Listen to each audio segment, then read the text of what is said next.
QC in the first break. Beautiful. All right, Internet. Let's get weird.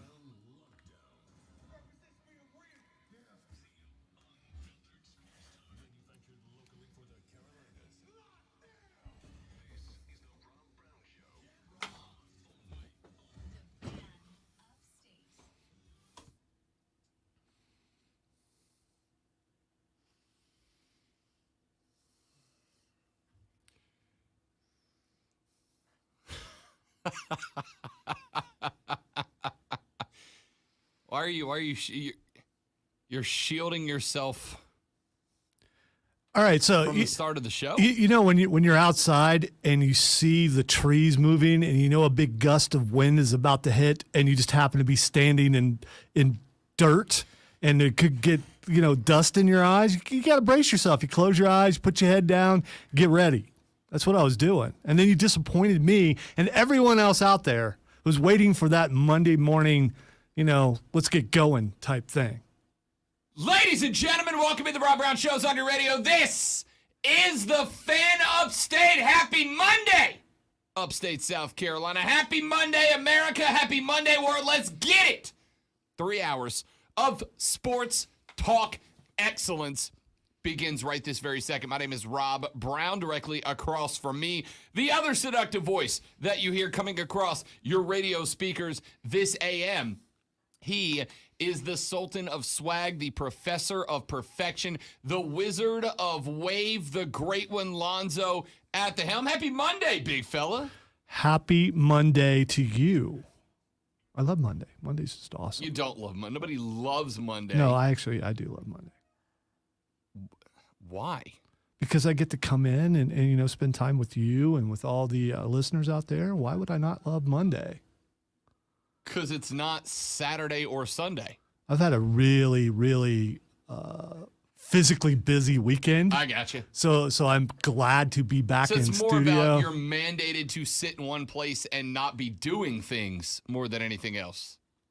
I respect that. Last time I checked, our jobs are fun. Our job is awesome. Yeah, so I mean, why would I not want to be here? So, with that being said, let's have fun, shall we? It is Monday morning. Our job's awesome. Our job is to make your job more awesome throughout the day. So let's have a little fun to that effort, shall we? My name is Rob Brown. He is Lonzo. You are you. And we are glad to have you along for the ride today. Multiple ways to be a part of the radio broadcast today.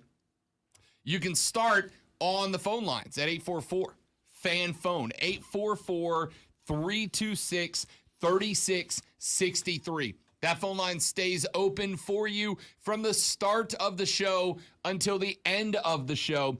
844-FAN phone, 844-326-3663.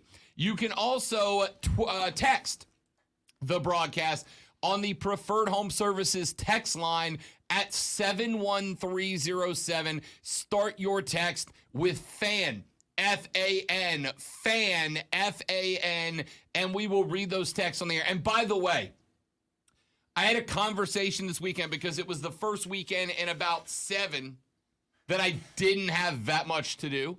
Did have a Greenville Triumph match on Saturday evening, played to a 0-0 level draw with Omaha. That's a rivalry game. You want the win, but Omaha brought everything they had and have one of the better goalkeepers in USL 1, so a 0-0 draw isn't the worst thing that could have happened.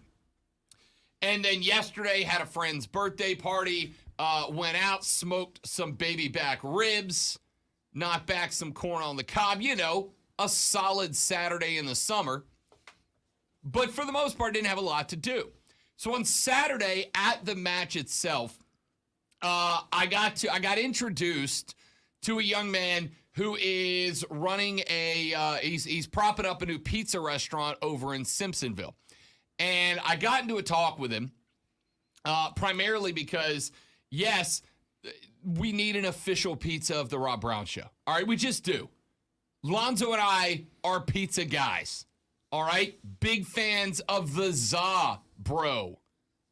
So we're looking for an official pizza joint. Got to talking with this guy because I will tell you what I will not do. I will not sign the name of the Rob Brown Show to an inferior pizza joint. You deserve better. In fact, we have turned a couple down already because I tried a slice of the za and was unimpressed. And I'm not going to do that to you people. I spend a lot of time in Simpsonville, so I'm intrigued by where the story is going. Yeah. So it's really just going to tell people how to use the text line.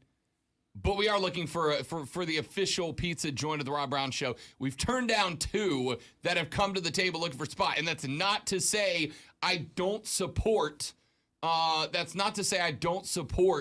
local businesses. I do, but if you are going to run a local business that is as important as the local za joint, then I expect superior quality. Lonzo and I bring you an award-winning talk show every day. We expect award-winning sponsors on it. And if there is one type of establishment that all of us together as one demand perfection from, it's our local pizza joint, right? If you hit up a new pizza joint and you walk in and the pizza's average, you're not going back to the pizza joint. We know that. That's how life works, man. If you give me an average za, I might, if I'm desperate and you're close, I might show up for some average pizza. But unless you give me excellent pizza, I'm not going out of my way for it. Okay, what's the most important part of the pizza for you? First off, not deep dish. All right. Now, that's not to say I'm anti-deep dish pizza. If you're a deep dish guy, knock yourself out. It's a pizza pie, not a pizza cake. Right. Or a pizza loaf. I don't need it. It's not, and again, I'm not anti it. I'm not going to bag down on somebody who goes deep dish. Have at. Enjoy. It's just not for me. Right? Now, if the pizza joint makes a good deep dish and also a solid regular pizza, then I'm all in. I needed to, first off, when you pick up the slice of za, Lonzo, I need it to bend, right? If I pick up your za and it stays straight, it's too crispy. It's not for me. Yeah, I prefer these smaller cuts. And I'm okay with crispy if it's a thin crust. I'm fine with thin crust. I'm fine with what they call a cracker crust. I like a cracker crust. So you like it to have a little crispy to it. Yeah. Say, it's not my because style. to me the crust is not the most important thing. The sauce is. So I don't want to pick it up and have grease and everything just fall off. So I think you need a little bit of stiffness. Oh, see, I want some bend. I want that pizza to flop. Yeah, but you also like your bacon floppy. So, correct. Yeah. I want to need both hands per slice, right? I need to. Anyway, the point of this is, as Lonzo and I once again display our incredible knack for detouring down roads that we don't need to detour down. There are some people out there who don't like pizza, but I would say, and they're psychopaths. There's probably 98.5% of people like pizza, so we're talking their language right now. I would think that if you remove, and I don't say this disrespectfully because I don't judge anybody based on diet. Trust me, I should. But if you remove, and it's not even fair because, I was going to say if you remove vegans from the equation, then 99% of people like pizza. But even the vegans like pizza, right? They just make it out of cauliflower instead of bread, which fine, all right. By the way, cauliflower crusts are pretty good. I don't hate them. Yeah. Surprising that they're not bad. No, they're really not. In fact, I've gotten big on the cauliflower cauliflower disguised as other foods trend, right? I got an air fryer. You can pretend cauliflower is anything, and it works most of the time. Anyway, I was talking to this cat, and he told me, listen to the show. He knew who I was, listens to the show. He's like, man, it's funny. I saved the number to text the show on my phone, but then I never think that what I want to say on the text line fits the show. Guys, that's what the text line is for, right? Lonzo and I come into this show every day with 8, 9, 10, 12 topics that we want to knock out. Now, with the new structure of the show that started when we moved into this time slot, with the new structure of the show, which is now, if you're not paying attention, 3 segments an hour instead of 4. And they're 3 longer segments instead of 4. It really just depends on how you guys are reacting to what we're saying, how many of those topics we get through, right? Now, last week at ACC Media Days, it was a lot of expansion, and you guys were chatting it up. You guys were chirping about it. So it stuck. We stood on that topic for a while. There are other days where I bring up something. I've asked this many times. Where are my Panthers fans? Because there have been Panthers segments where you guys chirp it up, and then there have been Panthers segments where it's nothing but crickets on the phone line. They're waiting for this week. Gotta be, right? We're 2 days from camp, man. It's time. It's time for camp. Let's go. Right? So, the text line is there for you to say whatever you want. Make jokes and cracks, make fun of me and Lonzo, chime in on the conversation that we are having, chime in on conversations that we're not having. How many times, the answer is a lot, have we come across a text on the Preferred Home Services text line at 71307, start your text with FAN, F-A-N. How many times have you guys popped off a text to the text line that completely takes us down a conversation I didn't plan on having? Like, a lot of the times. It does not matter if you don't think that your text does or does not fit the show that I am hosting at the exact moment. All right? We want you to text. Here's the thing. Lonzo and I are judged by how many texts we get. We want you guys active on the show, both for our own benefit and the benefit of the show itself. The more engaging you guys are on the text line, the more random Lonzo and I get to go with it. So we're here for it. All right, let's get to it because we have got a million things we need to get into on the show today. Number one, and this is not going to be number one to a lot of you, but it will be number one to a lot of you as well. Last week, on Friday, nary hours after Lonzo and I concluded another week in broadcasting excellence, arguably the biggest name, maybe the most important name in the history of professional wrestling, Vincent Kennedy McMahon, stepped down from his post, sent out a tweet randomly at like 2:30 in the afternoon on a Friday that said, "That's it for me. I'm out. I'm done. I'm gone. I'm retiring. I'm calling it a career. Appreciate you. Out." Vincent Kennedy McMahon said he is done serving as the CEO of WWE. The tweet said, quote, "At 77, time for me to retire. Thank you, WWE Universe. Then, now, forever together. Hashtag WWE. Hashtag thankful." Now, if you're not a wrestling guy, this story is irrelevant to you.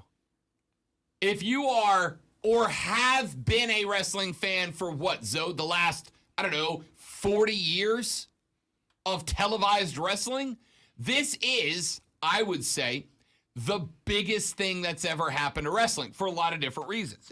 And we're not going to do the whole show on this, but it is important that we talk about it. You know what? And if you're not a wrestling fan, I'm sure you're a fan of sports, and this is the equivalent of an owner of a franchise, or in this case, the maker of a league, stepping down. I genuinely don't know, Lonzo. I genuinely don't know that there is a comparison. I don't know that there's a comparison in sports, right? There could be a comparison within a franchise. Yeah. Right? If you're a big, I can't, and I'm trying to think of one. I can't even come up with one.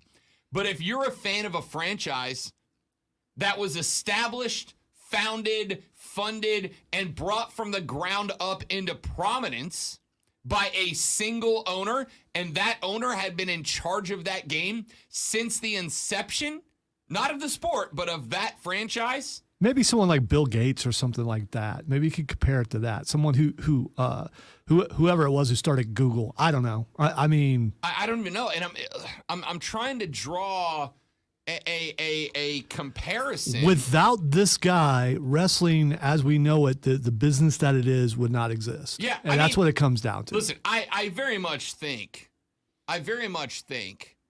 that at some point, just like everything else, it's the same discussion with college football expansion.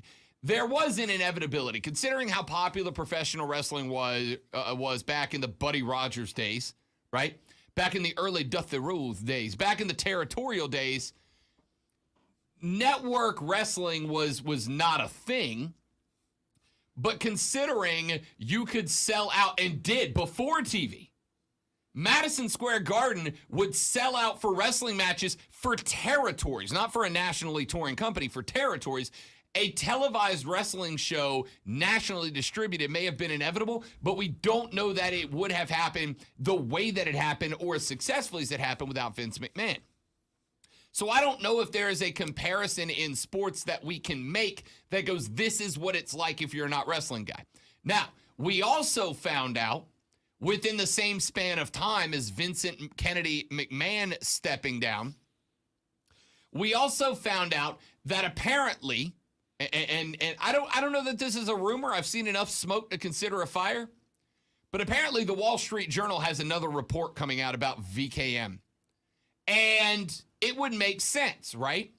Because Vincent Kennedy McMahon stepping down randomly at 2:30 or whatever on a Friday afternoon and not bring himself out on SmackDown to announce it when they had a massive show, the go-home show before SummerSlam this weekend. It's not the go-home, this is Friday night, but you know the Friday night SmackDown before a pay-per-view. It's nothing, right? Yeah, I'm completely shocked that he didn't show up one last time. That just... For an egomaniac like Vince. Yeah, that just makes you think some things are really, really getting ready to happen. And that was my first thought was, if Vince sent this out in a short tweet at 2:30 on a Friday, the day that the initial reports dropped out, about 5-6 weeks ago, that Vince had trouble, what did Vince do? Scheduled himself as the opener on his show, right? I mean, and these were accusations. I'm not saying like these are the worst accusations against a corporate entity we've ever seen, but they were a pretty bad look. And Vince just scheduled himself on Friday Night SmackDown and the opening segment. So for Vince to announce he's popping off and he's not going to show up on SmackDown on Friday night to get one last pop of thank you, Vince, before he bailed, I was like, oh, whatever the WSJ has is going to be bad. It's going to be gnarly, right? It is going to be WWE and their board of directors has told Vince, no, dude, we're not putting you on TV, right? Because I bet you Vince probably still wanted to come out to say goodbye.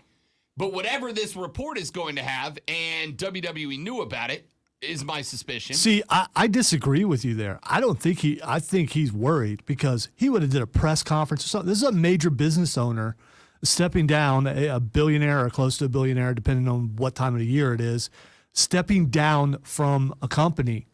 I think that he would have at least done a press conference. I think this is more concerning for him that he didn't do anything but a tweet.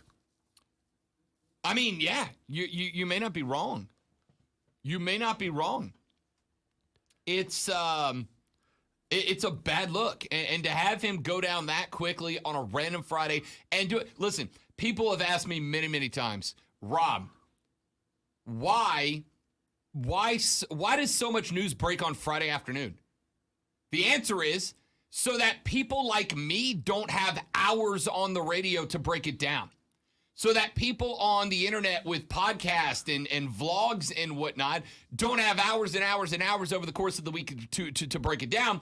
And so that consumers like you don't have hours and hours to ingest that. Here's the reality. When Saturday morning rolled around, this is a big story in wrestling, and it's a big story for us. When Saturday morning rolled around for Rob Brown, I guess I could have popped up and done an emergency pod right? I could have done the emergency pod and recorded something and put it up on the internet for you guys to ingest over the weekend. But here's the reality. There comes a point where for Rob, it makes more sense to just hold off until Monday. But by Monday, that story's had 2 days to cool off, right? It's not as pressing as on a Friday. Vince is no idiot. He retired at 2:30, 3 o'clock on a Friday because it was enough time to say it was within the work week. But he also knew the attention was going to be drawn to SmackDown that night. They were going to throw a heck of a SmackDown at you to distract from that. And then he had Saturday and Sunday for the story to cool off before Monday. He wants it to disappear before whatever the Wall Street Journal drops. And on top of that, there was another story leaked right before SmackDown that one of the big stars that was supposed to be on the show decided he was walking out, which made even more people watch probably. Yeah. Because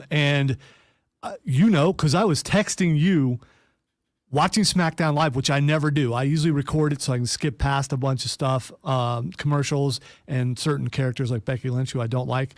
I can just skip past them or just fast forward them because, she just says the same thing over and over again. But that's just my opinion.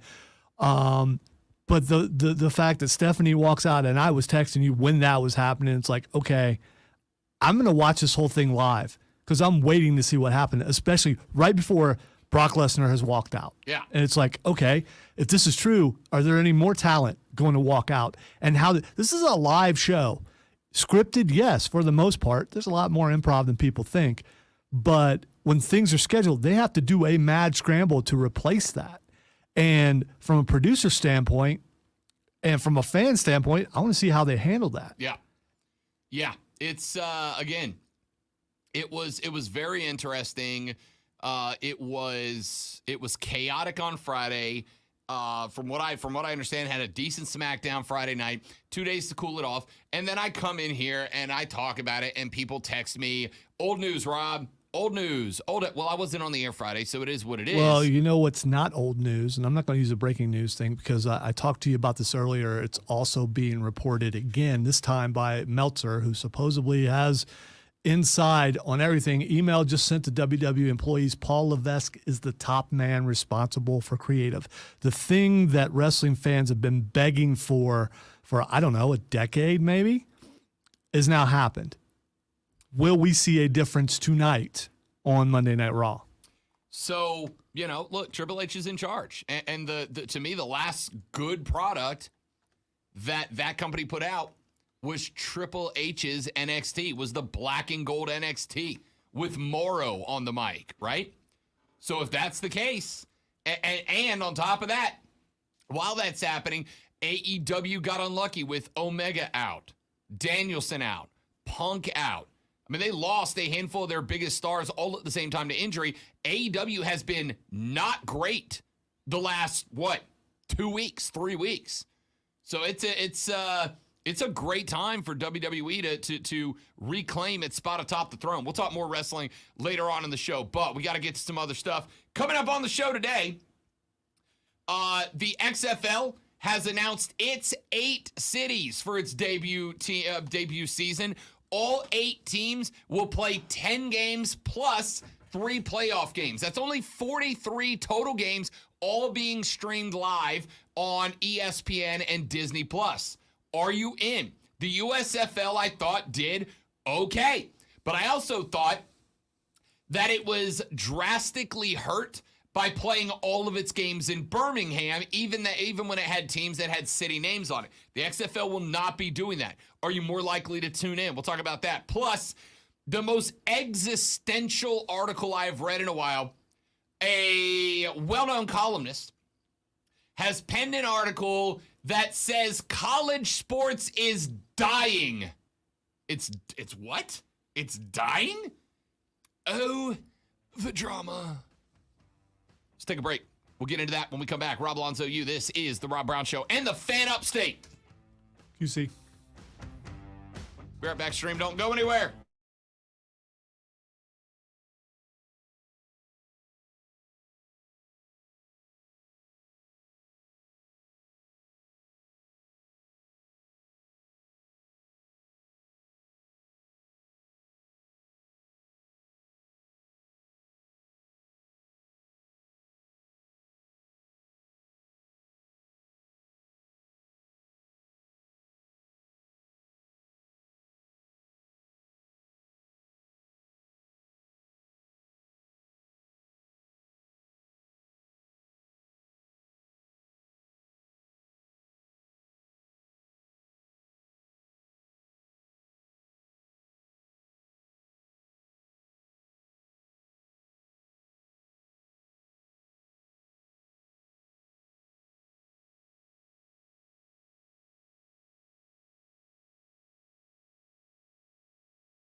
I follow a Twitter account called WWE Creative Humor, and they just said it's 9 a.m. and no one has ripped up our script for Raw yet. This is a very unsettling feeling. Yes. So I had a question, or I came up with a question Saturday. I'm curious about your answer to this. So you're at a range, a gun range type thing, and you have the opportunity to either use a flamethrower or use a harpoon. Which one would you go with?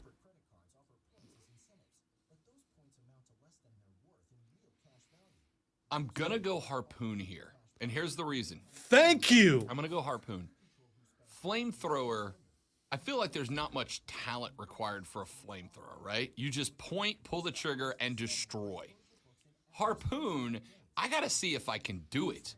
I got to see if I can hit a target. I got to try it. It's a challenge. It's a task. It's something that I got to prove to myself and others that I can do. But there's a second reason, which is while the flamethrower is historic in that it's been used as far back as like World War I, the harpoon, a much more primal and rudimentary weapon, has, eons of history behind it. It's effectively a spear, right? Yeah. And so I think I would want to see, because if the zombie apocalypse happens tomorrow, I can't build a flamethrower. I can build a spear. I can make a spear. I can go up into the woods, up into the hills, and cobble together a spear. I want to know, will I survive? Would I be able to use a harpoon to take down a deer and feed my family? You know what I mean? I think I go harpoon. Yeah. Flamethrower is cool. Everybody else said flamethrower but me, and I said harpoon Like, for if you gave basically me- the same If reason. I showed up and you went flamethrower or gun, unless it's like a 50 cal fully automatic Right, tank right. gun. Yeah, I'm going using a flamethrower then. Yeah.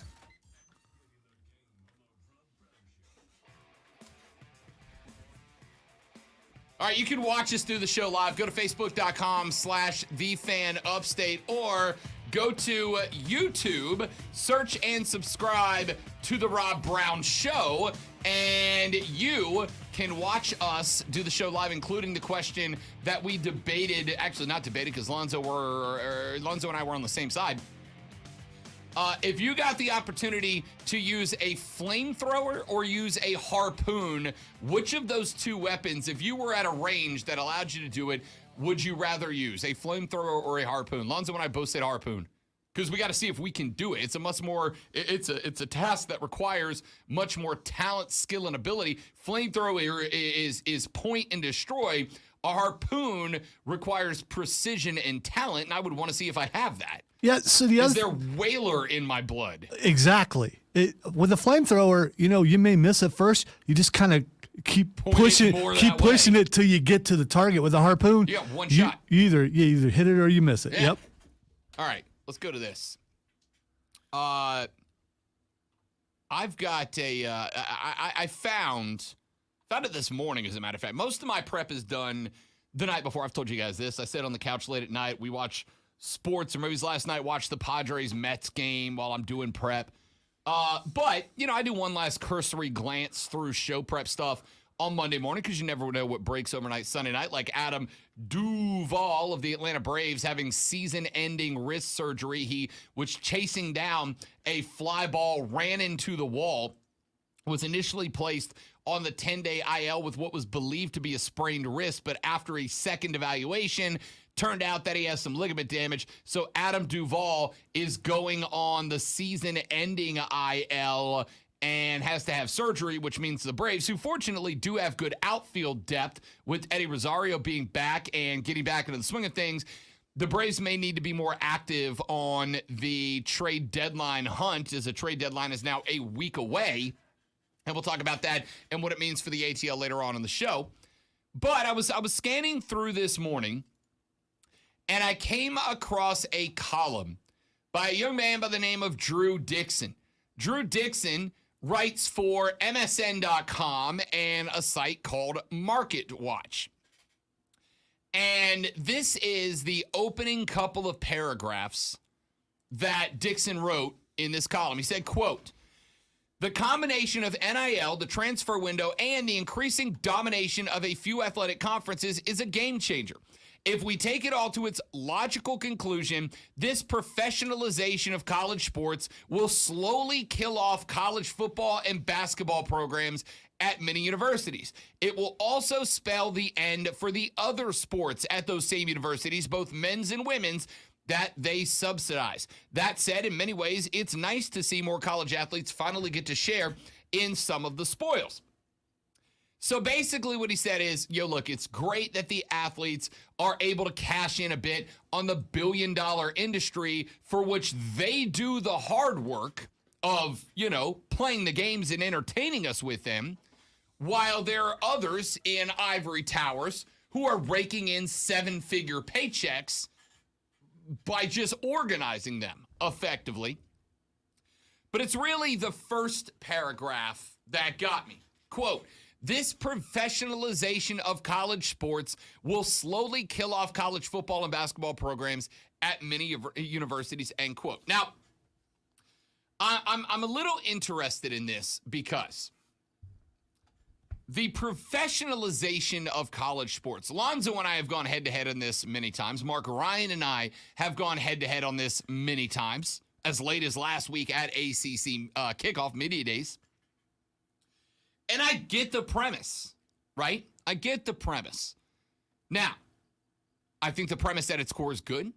These athletes having the ability to have control over their own lives. Isn't that the American dream? At its most fundamental core, is the American dream not the ability to have control over your own life, to make your own lot in life, right? And so a college kid signing up to go play ball at a place to not get a chunk of money available, not even from the school, but just by taking advantage of what their natural capabilities have allowed them to do to get on the map, all of that is good to me.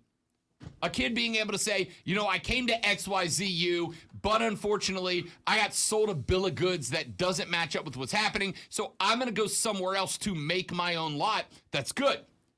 We say that it's good in every other business except college sports, and I'll never understand why. So that's all good. Now, here is where the cynic in me, the realist in me, does get real. The concept of this, quote, professionalization, end quote, that will, quote, slowly kill off college and basketball programs at many universities. Now, many colleges and universities have funded athletics departments even when those athletics departments don't make money.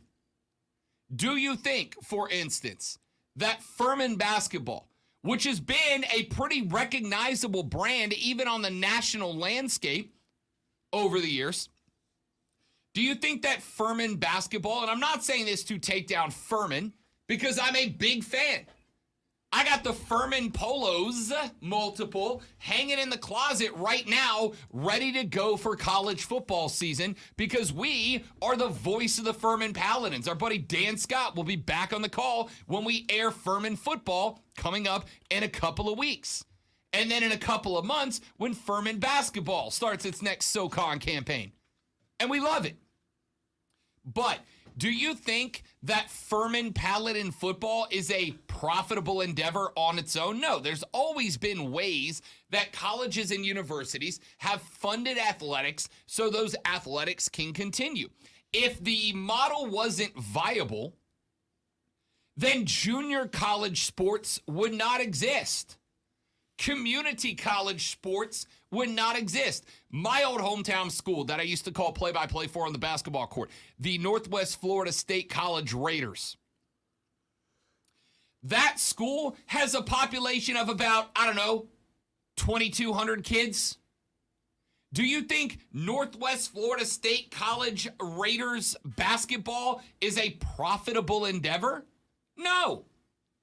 No, at their best games, their most attended games, their bracket games, they might bring in 2,200 people. Their best games, they might bring in 2,300 people. And that's not a dig.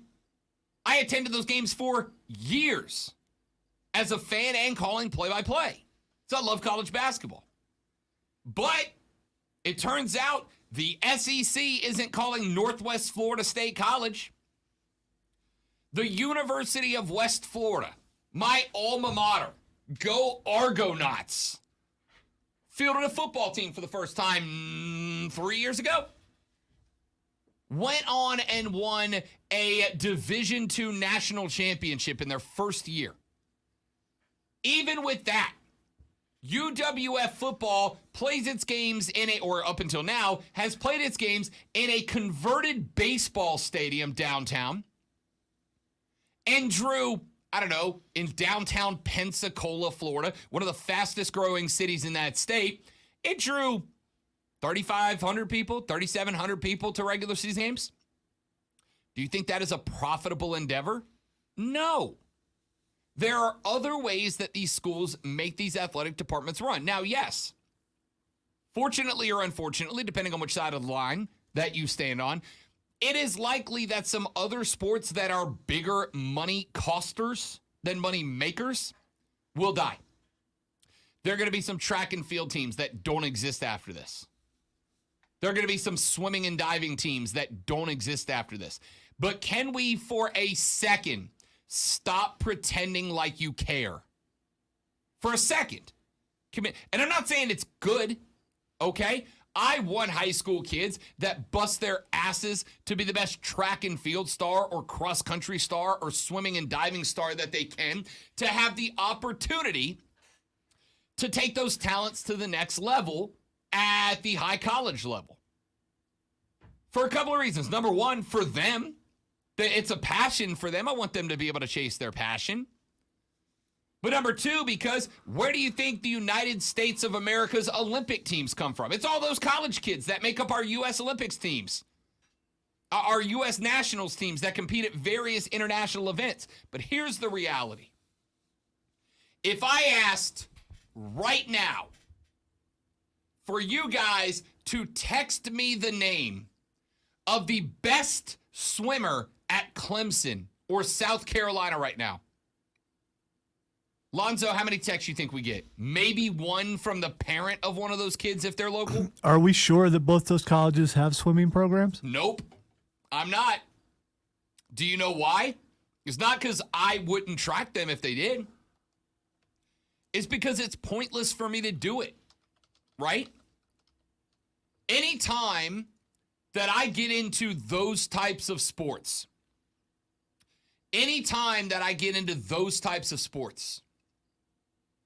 you guys quit paying attention, right? We track the metrics of who's listening and when. We keep an eye on the number of YouTube live viewers, which is why I repeatedly ask you, go watch the stream. Because those numbers are watched by our corporate overlords in their dark spire towers across the country. We are able to track how many people are listening on an Alexa or a Siri. We are able to tell how many people are listening to the radio. We are able to track how many people are listening via the audio app. That is why we beg you guys, hey man, if you're not by a radio, use one of the other multitude of ways that we bring the show to you to tune in. It's not just because Lonzo and I want to keep you entertained during your work week. We do. But it's also because the corporate overlords keep an eye on that, and Lonzo and I, we get judged based on that.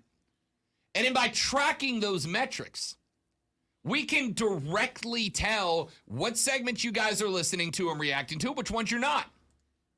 When there is a spike, we can say, all right, last Wednesday at 10:15, there was a spike in listenership. What was that? Oh, that was the interview with Kenny Mayne. We should do more interviews, right? We can track last Friday at 2:20 p.m., or I got him in a new slide, at 11:20 a.m., there was a spike in listenership. What were we talking about? Oh, let's do that. Last Tuesday at 9:15, there was a dramatic drop in listenership. Why? Oh, we were talking about college track. You guys don't care. Two things have happened. Number one, college football's turned into a money-making endeavor. There are billions of dollars to be made. At the end of the day, the people making those bands don't give a damn about the athletes or you or me. They care about the money. And number two, you guys allowed that to happen. When I say you guys, I'm talking the Royal. I'm included in that. We collectively said, yes, if you go bigger and better, we will tune in bigger numbers. If Clemson swimming and diving dies, so be it. Now, it won't. They're fine. He's talking about schools like Montana, Boise, Youngstown State. Those schools don't get conference money anymore. Those other programs die off. They'll still find ways with boosters to fund the football program. But as long as we keep doing what we're doing, you're going to get more articles like this because they're true. They're right. Let's take a break. More thoughts on that when we come back. Text line's open, 71307. Start your text with FAN. Hit us up on the phone lines, 844-FAN, phone 844-326-3663. And drop us a tweet at The Rob Brown Show, at Lonzo on Word on Twitter. Back after this on The Rob Brown Show on the Fan Upstate.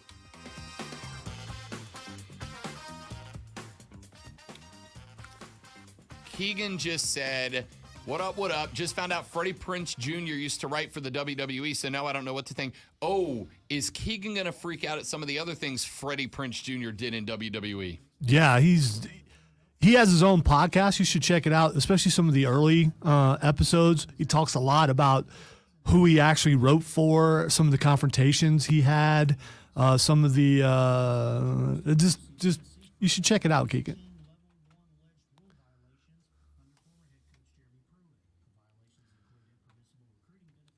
So while you were taking it easy this weekend, were you able to watch any of the new trailers that all dropped at Comic-Con?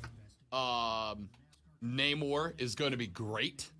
I love that Black Panther trailer. Yeah, it's so sad, though. I love that. It is sad. The first 45 seconds of that trailer were absolutely heartbreaking. And then when they did that. Especially when the Queen is talking about all her loss. And it's like, wow. Yep. Angela Bassett is fantastic. It's Shuri, though. It's got to be. When the last thing they show is the Black Panther. Yeah. It's because in the comics it's Shuri. My thought was Shuri.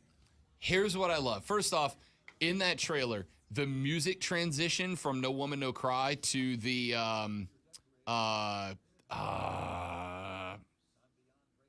who's I think it's Chance that has the second song. But that music transition with the ramp up in intensity of the trailer was as good as it's as good as I've ever seen it done. But the best part of that trailer, without a doubt, was that Ironheart falling to the floor. I was like, let's go. Well, she's getting her own series, and this is when we get to see her. So I'm curious. What a hell of an introduction. I'm curious as to if she's linked to Stark or because in the comics she is, or is it Wakanda? Yeah, I don't know. I think it's a little bit of both, right? Probably.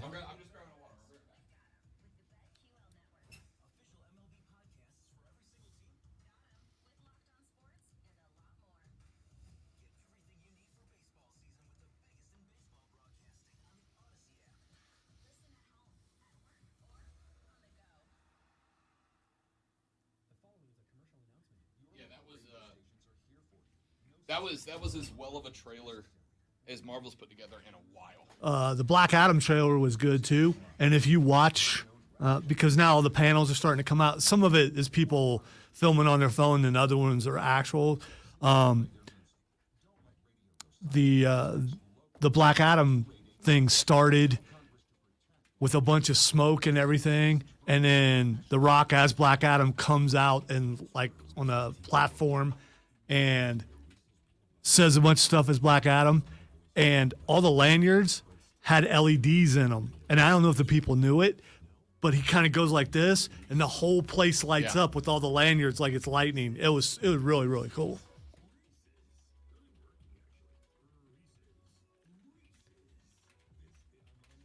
I thought the Shazam trailer was pretty good too. And then later on, well, even during the panel and then after the panel, The Rock was asked about Superman, and both times he put his full support behind Henry Cavill to the point where you could tell he's telling people, this is who I want to be Superman. Even talked about his business partner, his former wife, and how she's a big fan. He said Henry Cavill and I are buddies.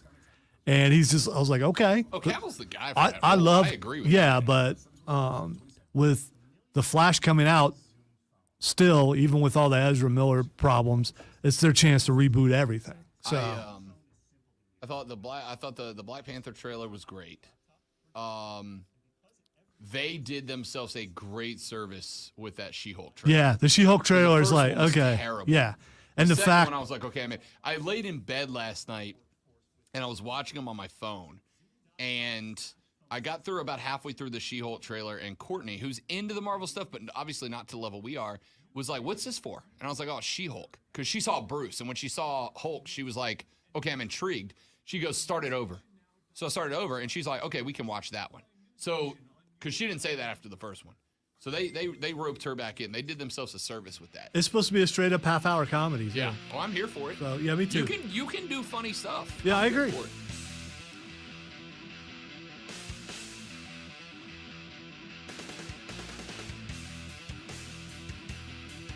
All right, here we go. Wrapping up hour number 1. Time flies when you're having fun, kids. Rob Brown, the great one, Lonzo, at the board with you today.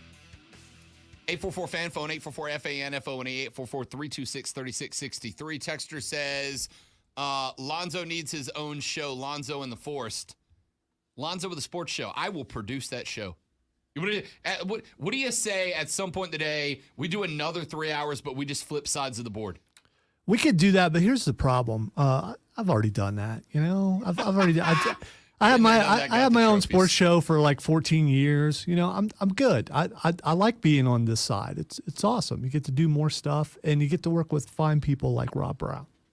Aw, buddy. I want to be the kingmaker now. That's what I want to be. I mean, so far so good. All right, let me get to one more thing. Dennis Dodd put up an article, and this will likely be it for college expansion talk this week. Nope, today. At least from an existential point. Dennis Dodd has put up an article, and it is referring to the NCAA's Division I Council that has recommended eliminating the restriction against players transferring multiple times. The Division I Council, towards the end of last week, endorsed several recommendation items intended to better support student athletes, including to step away from the restriction that athletes have a limited number of transfers. It would allow, basically, athletes to transfer more than once. The council endorsed the concept that would eliminate the blanket rule prohibiting transferring more than once. The concept would also implement transfer portal entry windows or periods of time in which student athletes must provide their school with written notification of transfer to become eligible to compete immediately the following year. We have talked about those windows before and what they mean. This is something that a lot of people stepped out against. Josh Heupel, head coach of the University of Tennessee, volunteer, said, quote, "Am I surprised at that? I'm absolutely surprised at that. I think it only heightens the craziness of the transfer portal," end quote. Now, I've told you guys before, I'm absolutely on board with the transfer portal. I got no problem with athletes having the ability to better themselves, right? Some of y'all, and I understand, I don't agree with, but I understand the take of, well, it just encourages athletes to run from adversity, right? Oh, you can't beat that guy out, so you just leave. Yeah. Do you know how often that happens in my line of work? Every day it happens in this line of work. You get to a point in a radio station where you realize I have made it to whatever host, the host of whatever time slot, and I can't beat that guy. They're not going to give me that slot. His numbers are too good. His ratings are good. His revenue to the station's good. I cannot beat that guy. Has anybody ever looked that dude in the face and be like, well, stick it out, buddy. Tough it out. Fight it out, right? Just keep getting better until you get better. That's not how it works. It's not. Because they're never going to go, you've done a lot of hard work and maybe you can be better, so we're going to give you a shot. Because they're going to lose that other guy, right? They know that. But for whatever reason in college football, we do that. Oh, you can't beat the starting quarterback. You better ride pine for 4 years to prove that you're, what? Obstinate. I don't know, right? Now these players can go, all right, and then you go somewhere else, and it doesn't work out, you go somewhere else, whatever. Guys, the only people who are transferring are kids that, A, aren't good enough, so what are you worried about? Or kids that, B, don't want to be there, in which case, why do you want them there anyway, right? I think you should play 4 years in a place that you don't like being. That's a terrible thing to do to anybody, right? I don't care how old they are or how goofy you think the job is. So to see people reacting to this, if I'm Josh Heupel, I want to think they would think it's a good thing, right? I would think Josh Heupel would look at that and go, cool. Now the kids that either A, aren't good enough will make roster spots for kids who are, or B, kids that don't want to be a volunteer can go somewhere, and I can bring in kids that do. I don't get the argument here. No, I want them to tough it out. To do what? To eat a scholarship and not contribute for a few years when they don't want to be there? I don't get it, Josh Heupel. I really don't. All right, coming up in the next hour, there is a surprise NBA team that has apparently made a phone call about Kevin Durant and may push them to be the top of the East. We'll talk about that. Nick Castellanos shows how not to deal with the reporter because Nick Castellanos, we'll talk about that, and an NBA midseason tournament. Are you in? No championship on the line. Would you watch? All that more coming up in the next hour of the Rob Brown Show. This is the Fan Upstate.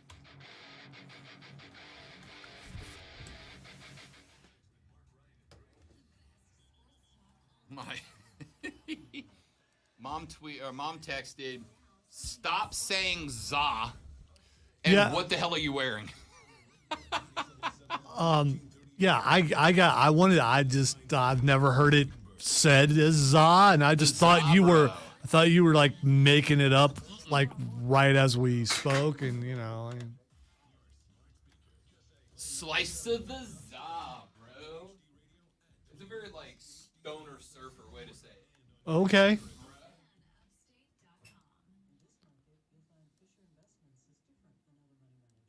Admittedly, I've never heard of the za. I mean, I knew what he was talking about, but the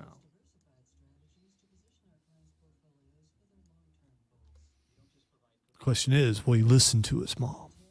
He should.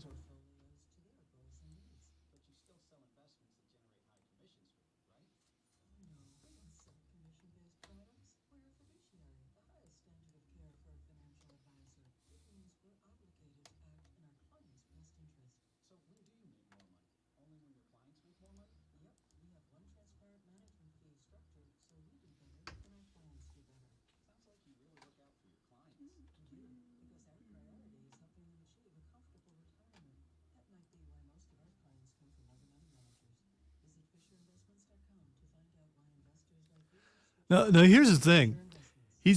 There's a long tradition of people wearing those kind of shirts in this building. They're usually, I don't know. It's not it's all different kinds of people, but the guy who used to wear them stopped wearing them, and some of the other guys are no longer here. So it could be a company edict. I don't know. Could be.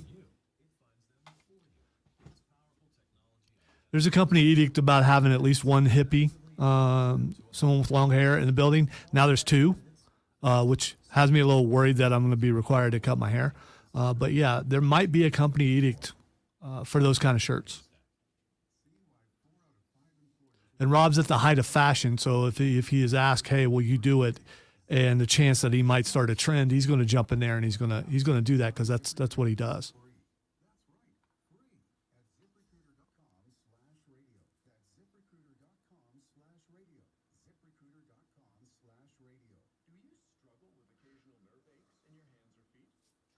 Thank you, Darth. I appreciate that.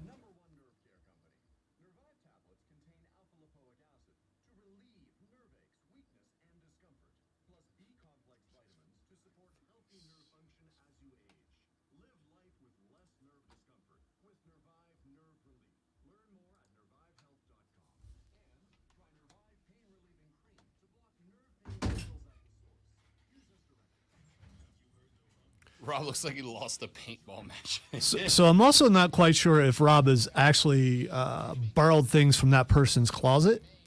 I've been talking about how there's a company edict that someone has to wear those kind of shirts, and Chris has stopped wearing them. He has. Yeah, and so Switched to like t-shirt, graphic t-shirt guy. yeah, because he can flex now. Yeah. So I mean that's why Oh, this. Don't get me wrong. This is a fat guy shirt. This is 100% a fat guy shirt. we have had a strong line of people in the last 20-something years that I've been here. There's always been at least one guy who wore shirts like that almost every single day.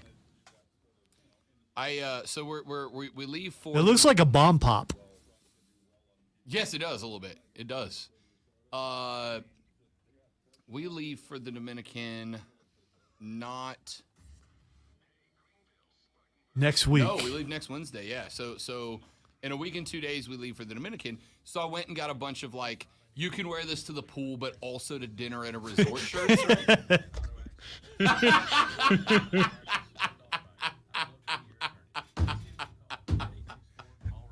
Gone tragically wrong. How dare you make me laugh out loud? So the fat guy Hawaiian shirts are the way to go for a beach vacation if you're like me. Is it though? Because yeah. it's kind of like, hey, look, tourist. Yeah. Okay, all I'm a right. tourist. Now, like I'm gonna try. I have zero idea if it's gonna work because I don't even know where one would be. I'm gonna try to get I would love to go to a Dominican League baseball game while I'm there, right? I would love to go to a Dominican League baseball game. If I go into a city for a Dominican League baseball game, I won't dress like this, right? I'll just put on a regular baseball If you shirt. do, you got to wear one of those straw hats so you look like you're out of GTA or something like that. I've got a big Bobby Bowden style straw hat that just says Destin across the front of it. There you go.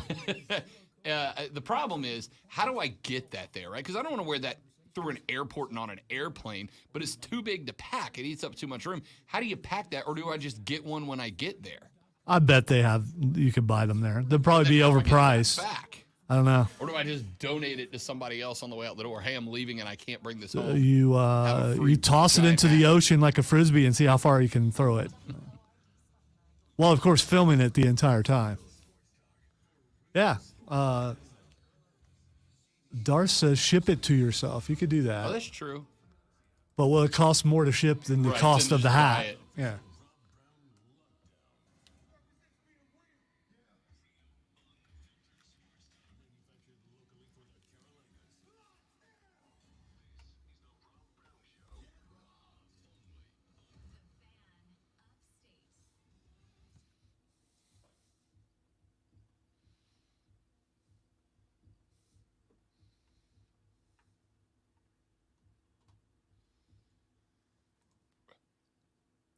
Here we go, kids. It's our numero dos of the Rob Brown Show right here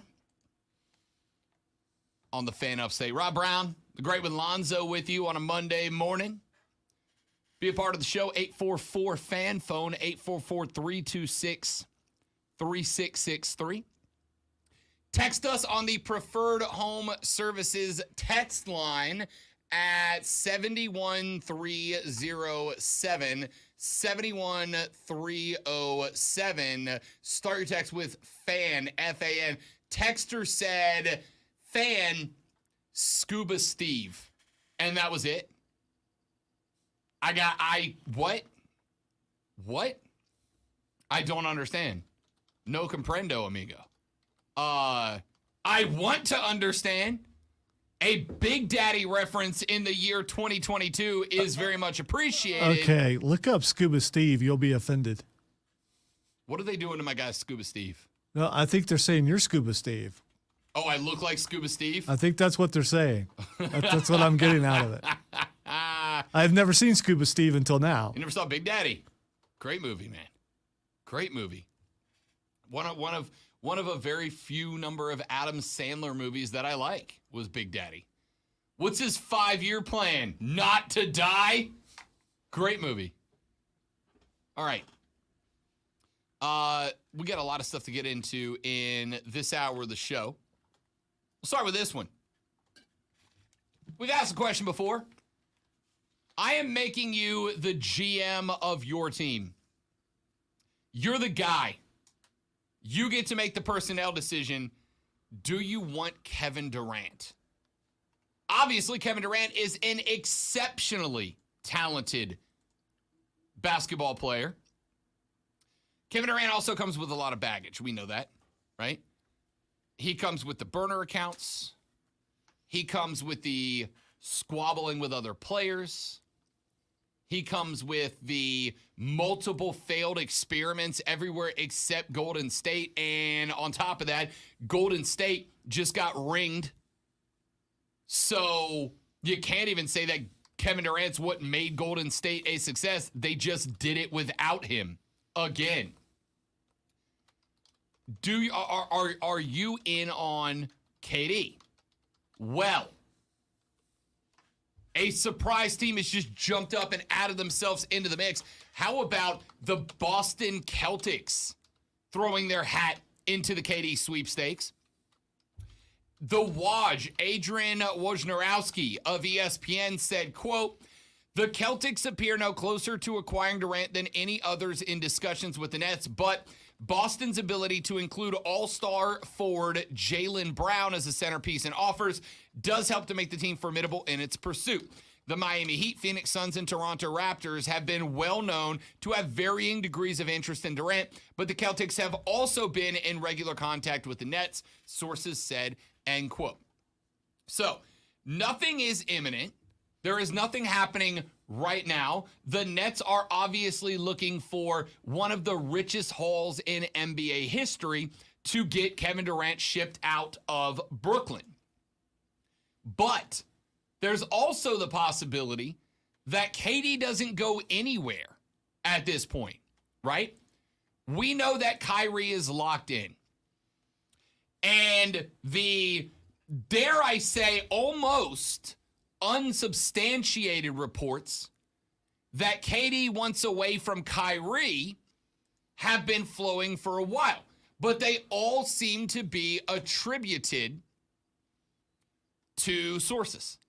Sources say Kevin Durant wants away from Kyrie, but we haven't heard KD say that. I'm gonna go ahead and tell you and warn you, you won't. KD is and he's immature, Lonzo, but he's not an idiot, right? He's immature, but he's not an idiot.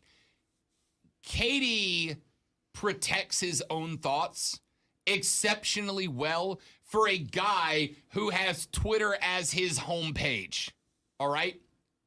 You know KD likes to vocalize. He likes to talk out. Again, his Twitter Avi is a very popular meme that means, come at me, bro. But he's kept his thoughts on what happened with Brooklyn pretty close to the vest from what I've been able to tell. So with all of that being said, Boston is now bidding on KD, and they're including Jay Brown in that discussion, which is probably one of the bigger pieces that would be made available. Phoenix, what are they going to offer? Right? They're not going to give you Devin Booker for him. They're building around D-Book. CP3 is not the value he was years ago. Certainly not when he fell apart in the playoffs this year. Had a really good series against New Orleans, but then just hit the skids after that. Who else are you packaging to bring him down? I don't know if they had the firepower. Toronto. Maybe you could get Van Vliet down there, but is Fred Van Vliet considered on the level of a Jaylen Brown? No. Jaylen Brown is coming off of an Eastern Conference Finals appearance. He's coming off of an NBA Finals appearance, and he's coming off being the guy in that. Now, the reason that the Celtics can put him on the block is because they've still got Tatum, and Tatum's a star. And most NBA guys believe Jason Tatum has the ability to elevate himself into that upper echelon of NBA players where Kevin Durant currently resides. So in giving up Brown, another guy that's probably in that mix to bring in KD, Boston, I think, becomes the most likely destination for Kevin Durant. My question is, if you are the Boston Celtics, if you are Brad Stevens, the GM of Beantown, does Kevin Durant blow up the chemistry that you built to be an NBA finalist this year? Or does he elevate you to the next level? I would like to think KD on talent alone turns Boston from an NBA finalist into an NBA champion. But that hasn't happened anywhere else that KD has been so far, with the exception of Golden State. And like I mentioned, Golden State just did it without him, right?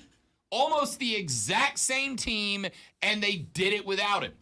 So now, the one place that KD could put his finger up and go, ring, they just proved they didn't need KD to get the ring. They did it without him. Now, they did it in a year in which the Lakers fell apart, so that took a major piece out of the brick wall standing between Steph and a KD-less championship. But outside of that, Golden State was just the best team in the league this year. From start to finish, they were the best team in the league, even through the injuries they had to play through. Remember, they didn't have Steph Curry for the first round of the series, and yet they still ran roughshod. If you're a team that's one piece away, and you know you're one piece away, especially those teams who were just in the playoffs and didn't have that one last little thing they need, we know you can bring KD in to win a ring. That's what he does. He goes to places that are really close when he's successful. If he goes to a place that's already fairly successful, he's going to add to that talent. He can't build it on his own somewhere, but what he did in Golden State helped them get past Cleveland. He could help you get past somebody. So I think it's worth it. You bring him in, he's probably only going to be there a year, but if you think you can win the championship that year, why would you not take him? Yeah, I mean, you're like right there. The NBA is full of individuals. That's just what it is. So it's not like you bringing someone in and you have to work really hard to be a cancer in the locker room. And I don't think he's that big of one. I think he wants more rings. And if you bring him in, he's going to play really well for you for 1 year. And it's like hiring a mercenary. You're bringing him in for 1 year. Why not?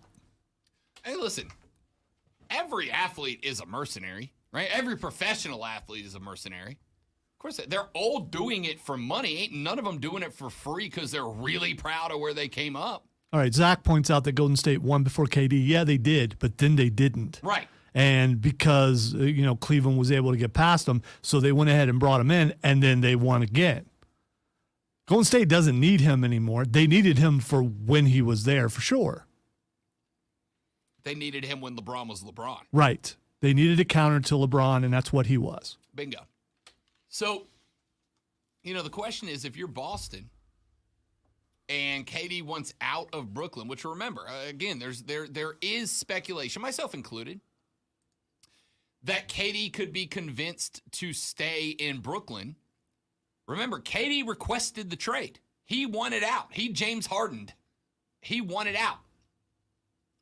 So you got to think those trade offers are going to be entertained, right? You got to think those trade offers are going to be entertained. And if those trade offers are going to be entertained, Boston just made a good one. But like I said, the question is, you got chemistry on a team that just made it to the NBA Finals. Are you pulling the trigger and risking the chemistry that's already been built and getting rid of a major piece of it in Jaylen Brown in order to make that move? The answer to me, as much as I hate it, is yes. Now, before anybody gotchas me and says, wait a minute, Rob, when Durant requested the trade up front and the speculation began about where he could end up, one of the teams that was being very frequently mentioned as a potential landing spot for Kevin Durant was New Orleans, right? You pair KD with Zion and CJ McCollum at the point, and you've got a pretty formidable big three if Z stays healthy and gets back to that 25, 10, and 5 level he was at before he got busted up again. But I said no to that. And I said no because in the only resources the Pels had in that spot was to trade a bunch of younger guys. The Brandon Ingrams, the Larry Nances on the team. And that is what made the Pelicans a surprisingly decent playoff team last year. Remember, a playoff team that had Phoenix scared for a minute, right? That was the core of that team, was that young group. And while I would love to add a shooting forward or a power forward into that mix, I like the young chemistry the Pels have built up down in New Orleans. Boston, on the other hand, has the ability to get rid of an all-star in Jaylen Brown or a potential all-star in Jaylen Brown. They still have Tatum. They've still got a young core.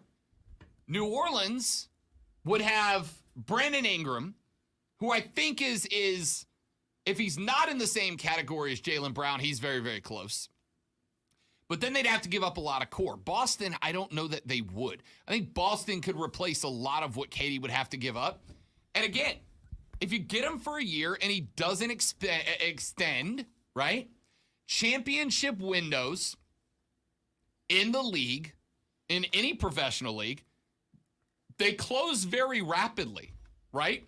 Unless you've got a Tom Brady, championship windows are open for a few years max, and then they're gone. Any team with Kevin Durant on it right now is in a window, right? So Boston's in a window right this second. Kevin Durant is a window. You put those together, you got a real big window. Panoramic, baby. So I think it's worth it for Boston. I think you risk the baggage. I think you risk the baggage. I think you risk the drama. I think you risk the potential implosion. Because like I said, KD's immature, but he's not an idiot. To me, the flames that overtook the Brooklyn Nets were caused by the other two guys in the big three they tried to build. They were caused by James Harden. They were caused by Kyrie Irving. That's where those flames came from that took down the Nets enterprise. KD, I don't think, was part of it. Now, he had to react to it because obviously he was on that team. He had to react to the volatile environment created by Harden and Irving, right?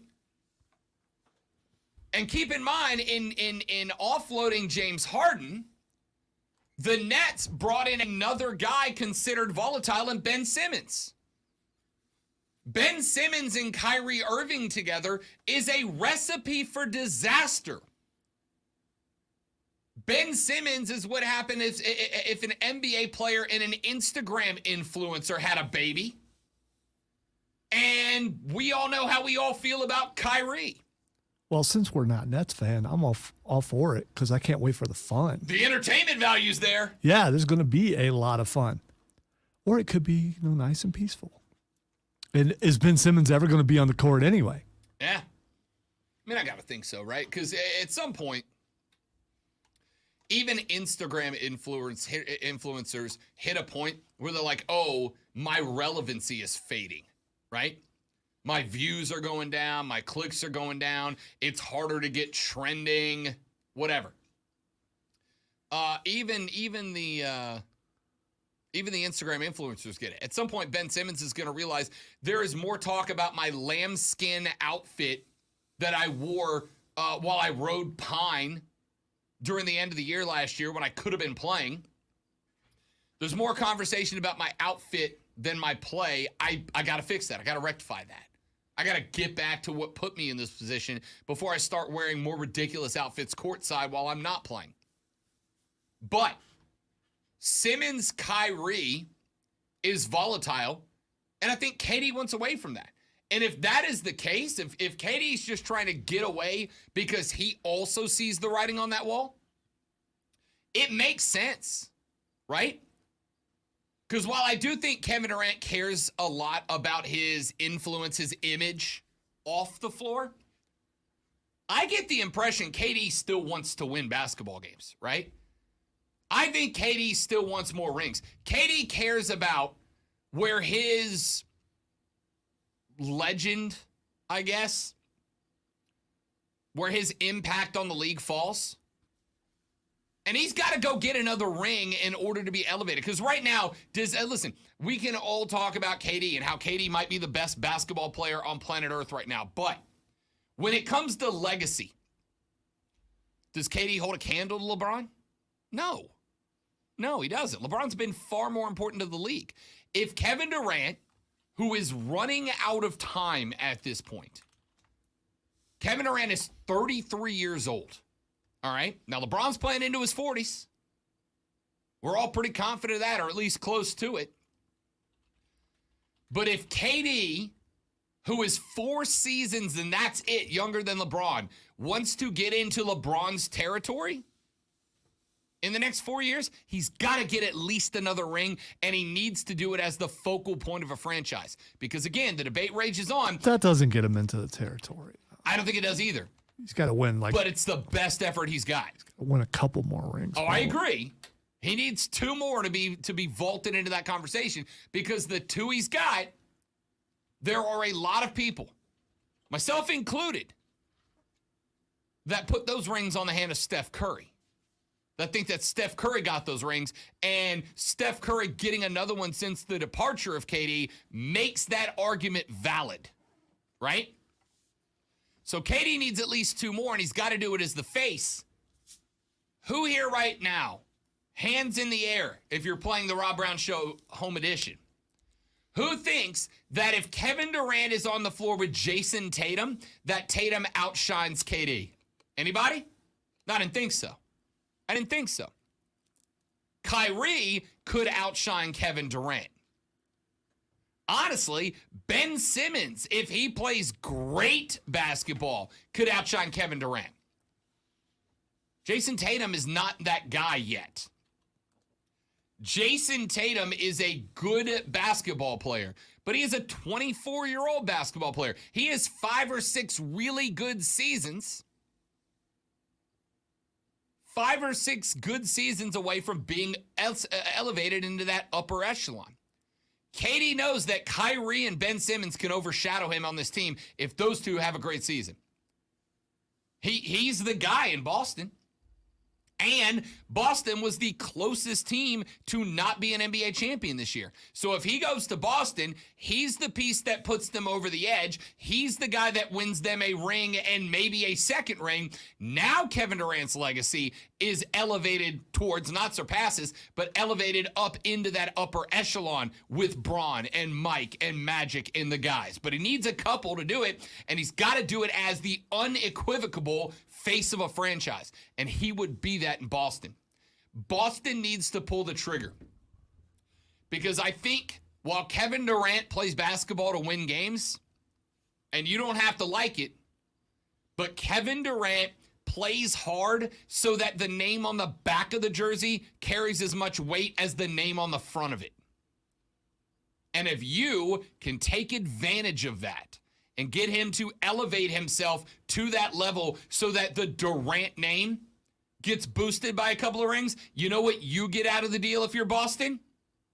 A couple of rings, a couple of banners, a couple of Naismiths to display in the trophy case at TD Waterhouse Garden. That's worth it. Oh, it's just a hired gun. Yeah, every basketball player is a hired gun.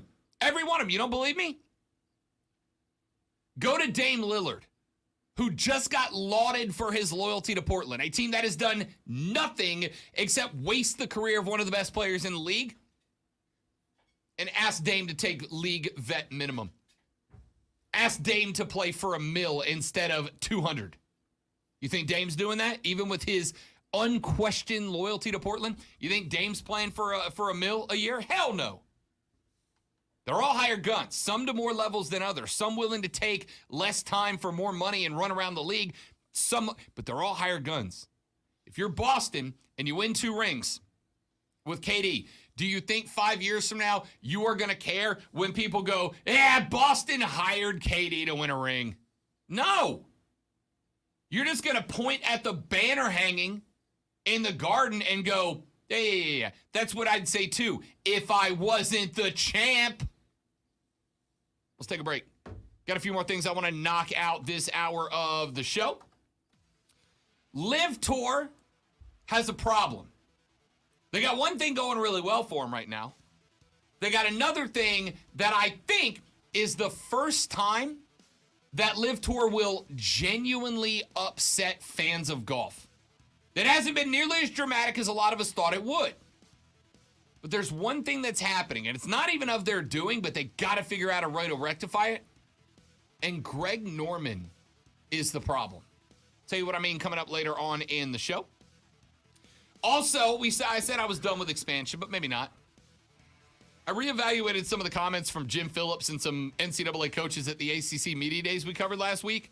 I want to take with a little rear view mirror time, take a look back at those comments from the ACC Media Days, see how that feels. And, of course, the number one recruit in college basketball for next season is now a Gamecock. How big is the pickup of Gigi for South Carolina for the Gamecock basketball program? We'll talk about that when we come back. My name is Rob Brown, and I'm wearing a hilariously fun shirt. Go watch the Facebook stream at facebook.com/thefanupstate or search and subscribe to The Rob Brown Show on YouTube to see it. Back after this on The Rob Brown Show on the Fan Upstate.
Helping you beat the books with BetQL. Major League Baseball gets back to almost a full slate on Friday, and BetQL has found a matchup it likes in Atlanta.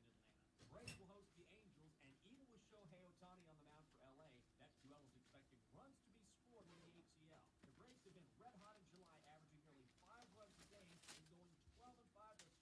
With the total set at 7, BetQL is banking. By the way, the new Cardinals helmets suck. The Blacks? Yeah, it doesn't work for that.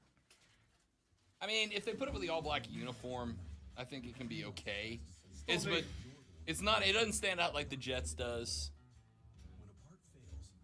I think I've come to the conclusion that I really don't dislike the Saints black helmet. I dislike that they paired it with the all-white uniforms. I just don't think the Cardinal looks right.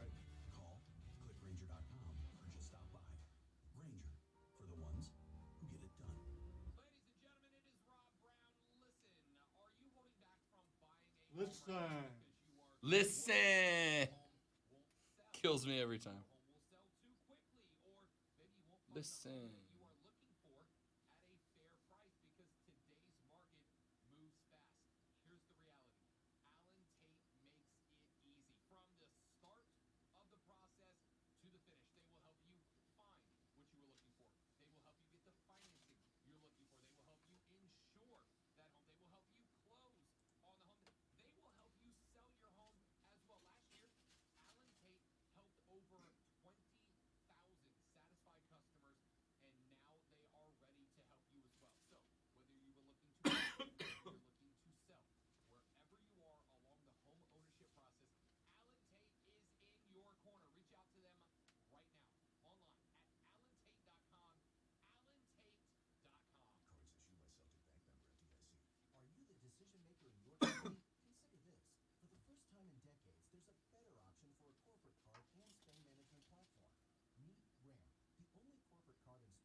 And now get $250 when you join Ramp for free. Just sports. Ramp.com/sports. RAMP.com/sports. Finding great candidates to hire can be like, well, trying to find a needle in a haystack. Sure, you can post your job to some job board, but then all you can do is hope the right person comes along. Doot, doot, doot, doot, doot, doot, doot. For free at ZipRecruiter.com/radio. ZipRecruiter doesn't depend on candidates finding you. It finds them for you. Its powerful technology identifies people with the right experience and actively invites them to apply to your job. You get qualified candidates fast. So while other companies might deliver a lot of hay, ZipRecruiter finds Doot, you doot, what you're looking doot, for. doot, doot, doot, doot. Needle in the haystack. See why 4 out of 5 employers who post a job on ZipRecruiter get a quality candidate within the first day. Got that there concert thing in the next break. Try ZipRecruiter for free. I Free at ZipRecruiter.com/radio. That's ZipRecruiter.com/radio. ZipRecruiter.com/radio. More than the scores. Sports talk for real.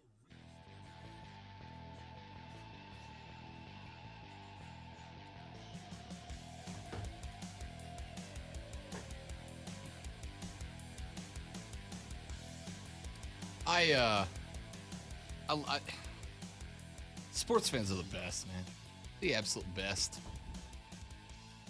Last Friday, it got announced by the New England Patriots that they would not name offensive and defensive coordinators this year, right?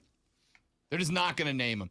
And, you know, my reaction to that was, all right, cool. Like, whatever. Titles are so passe. Yeah. You know what it sounded like to me? I've been in the spot before where, you know, you see two people and they're always hanging out. And they're always going out together and they're always doing stuff together and they spend their time together when they're off of work, et cetera, et cetera. And then one of them goes, yeah, I don't really want to I don't want to put a title on it. Right. I don't want to put a title on this. I don't want to put a label on this.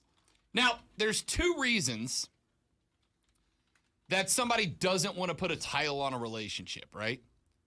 There's two reasons people don't want to put a title on a relationship. Number one is that it's an exit strategy, right? If you're not boyfriend, girlfriend, you don't break up. You just stop seeing each other, right? It's a way to give yourself a get out of jail free card to end a relationship you're not super stable in without having to be the label of he broke up with her, she broke up with him, he dumped her, she dumped him. So they're just a booty call. Yeah. Okay. Yeah, it's a way to be super cash about a relationship. The second reason you don't put labels on something is you genuinely know what you are.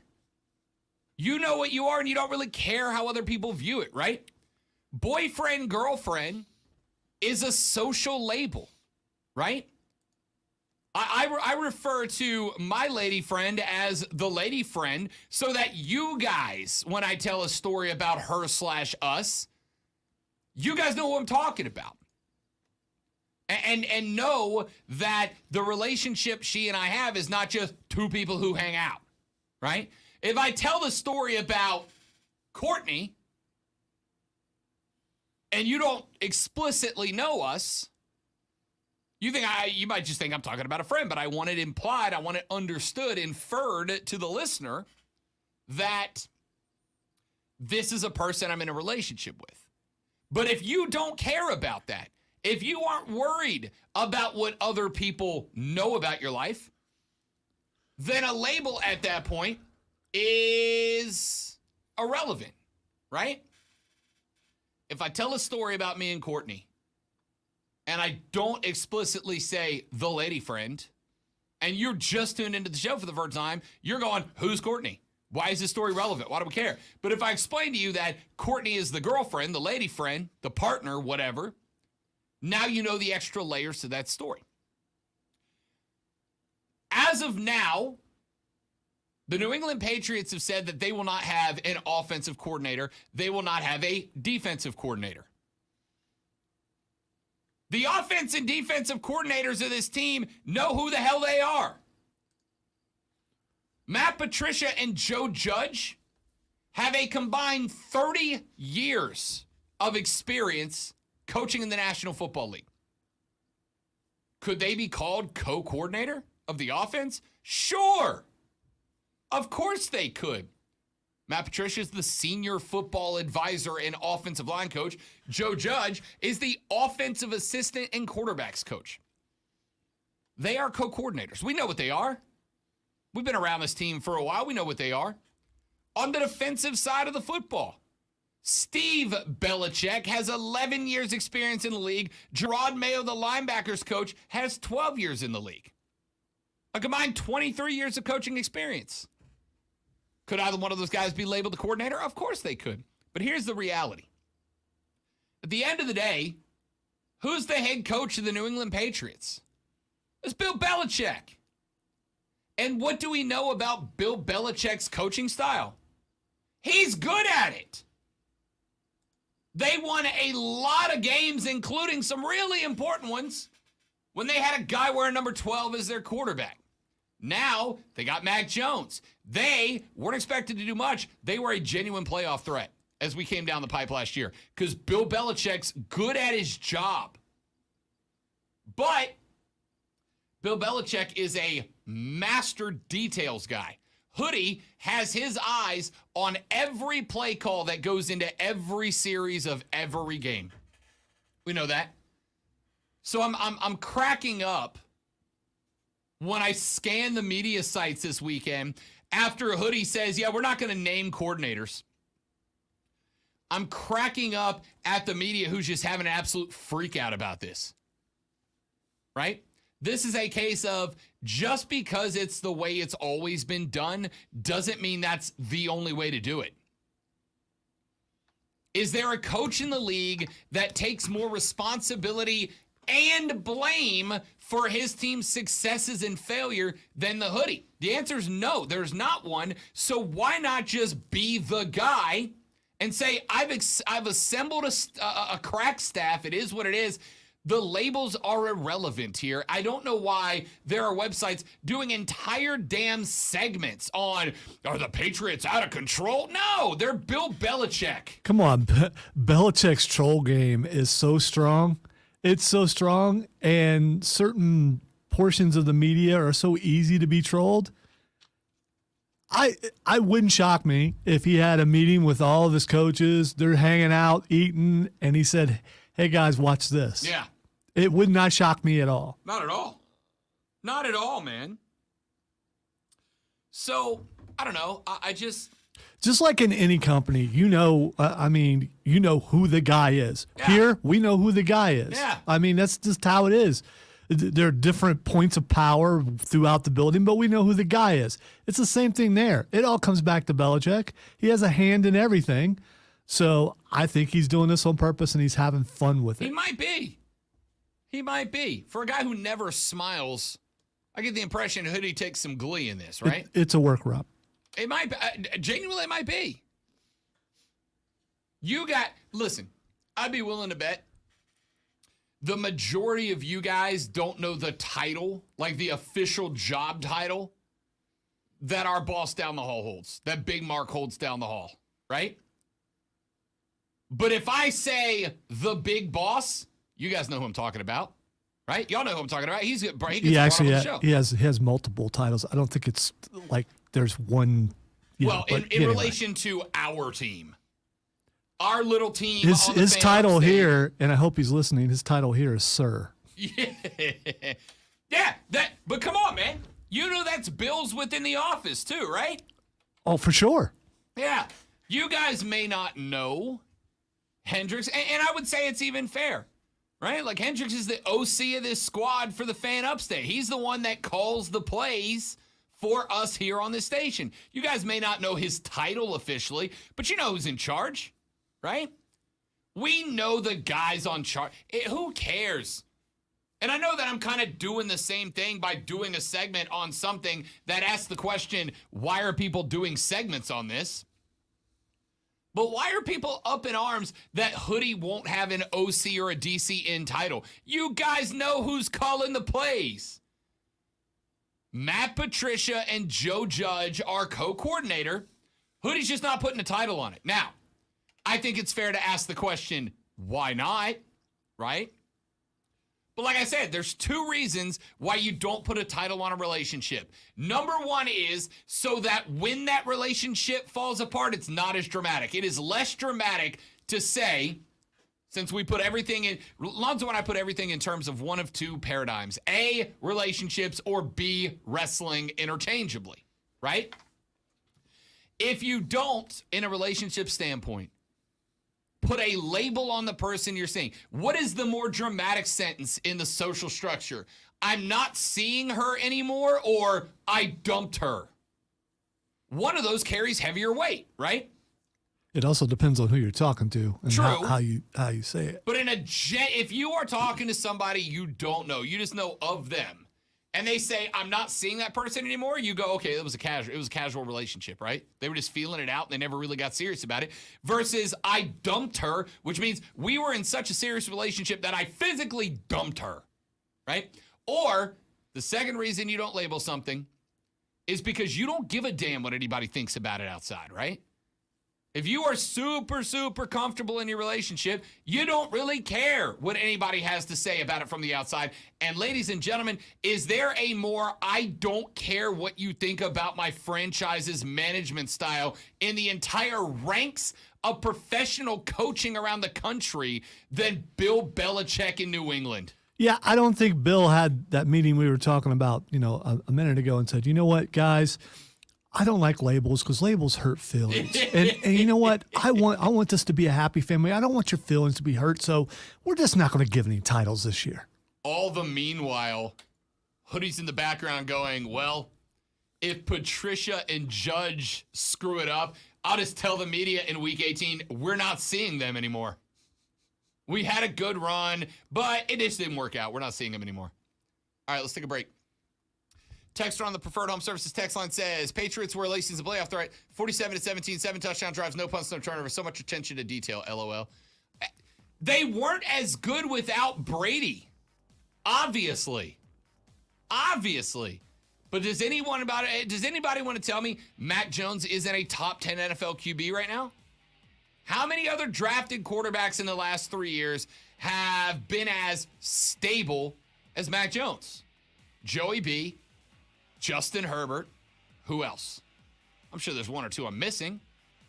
I would argue Kyler Murray hasn't been as stable as Mac Jones in just a couple of years. Let's take a break. When we come back, talk about this Gigi Jackson story. That and more coming up on the Rob Brown Show in the Fan Upstate Concert.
Da-na-na. After an internal investigation. Download the Odyssey app and search for the Fan Upstate. Then listen anywhere on your phone. I'm Jason Marks. Is there anything less inspiring than an internal investigation? Especially if you're the one being internally Yeah. investigated, I'm guessing. You're the one internally investigating yourself.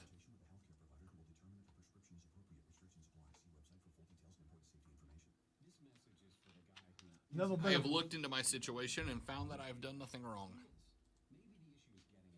As long as you were thorough. I thoroughly investigated myself and found that I did nothing wrong. There you go. Hims can help.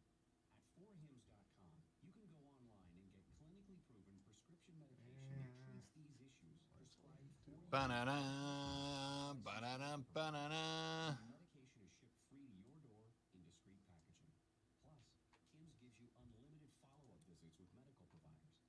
No one's perfect in the bedroom every time, but with Hims, you can get a lot closer than before, and chances are your partner will agree. To get started today, go to 4hims.com/perfect. That's 4hims.com/perfect for your free visit. FORHIMS.com/PERFECT. Odyssey said, hey, you should do a podcast. So we were trying to come up with a title for this podcast. My wife Gretchen said about Hey Man. Hey Man. Hey Man gave in just like I gave in when she wanted a cat. I didn't like cats that much, but she wore me down for 7 days. It's my best friend, Willa.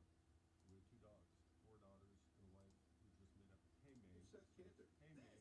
The Kenny Mayne Talks to Famous People podcast. Get that wherever you get your podcast. Are you kidding me? Gas prices are up again. Somebody has to do something. Well, someone did. That's why I use Upside. Upside, what's that? It's a free app that pays you back real money for every gallon of gas or diesel you buy. I just earned 25 cents back on every gallon of this tank. Oh no. So the Upside app is free and you actually get Bum, ba, ba, ba, bum, bum, bum, bum. It's awesome. Check it out. It only takes a couple of minutes to sign up. Instead of just watching your dollars go into your tank, start putting money back into your wallet with the free app from Upside. With the price of gas today, it's big news and big money. To cash out of your Upside cash, just transfer it to your bank account, PayPal, or a gift card. Upside users have already earned over $200 million. Now it's your turn. Download the free Upside app and get cash. So everyone's excited about, well, I guess everyone is wondering how things are going to change in WWE without Vince McMahon. What if they get worse? I would be absolutely shocked. Like, genuinely shocked.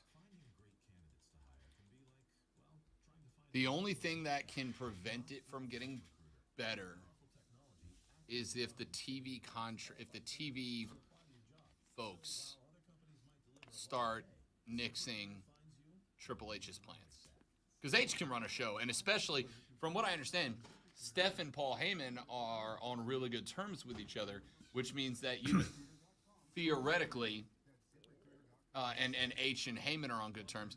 Theoretically, the new power couple would let Heyman step in and call shots alongside, and the 3 of them together, specifically H and Heyman together. I'm I also trust seeing them to be that good. Pritchard has been demoted, and there's a couple of things like that. So we'll see.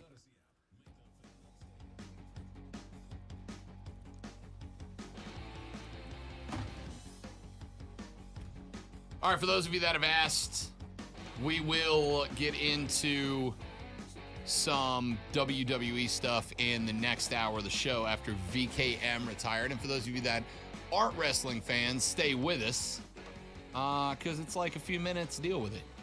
We talk about everything else on the show, so stick with it, people. Let's talk some college basketball, shall we? It got announced 10 days ago. 10 days ago. Nope, 11 days ago. Sorry, math is hard. It got announced 11 days ago that Gigi Jackson, the #1 sought-after recruit in all of college basketball, was going to decommit from the University of North Carolina. No player in the modern era has ever done that. Once you sign the dotted line with the Heels, you are a heel. For good, for life. You are a heel for life. Tar Heel, specifically. Thank you, because heel no- for yeah. heel for life. You know, Yeah, yeah. It's, yeah, okay. Anyway, nobody had ever done that. In fact, the only player that had signed with the Tar Heels and gone elsewhere was J.R. Smith when he committed to the Tar Heels in 2003, but then decided to go straight to the league. Now, when G.G. Jackson decommitted, there was a lot of discussion about where he might go. There was a lot of discussion about where G.G. Jackson might end up at. Of course, G.G. Jackson played his high school ball where? Columbia, South Carolina. And so the discussion was that would the Ridgeview High superstar stay with his hometown squad of U of SC, or could he potentially end up playing for their bitter rivals, the Clemson Tigers? He initially committed to North Carolina. He took that commitment back. There were some other teams in the mix. Duke was in the mix, which how great would it be if he left Carolina and switched to Duke? Talk about some haterade. Auburn was in the mix. Remember, Auburn stepped up and was a playoff team last year, playing in the tournament. But he decides to go to Columbia, decides to go to South Carolina, decides to be a Gamecock. How big is that?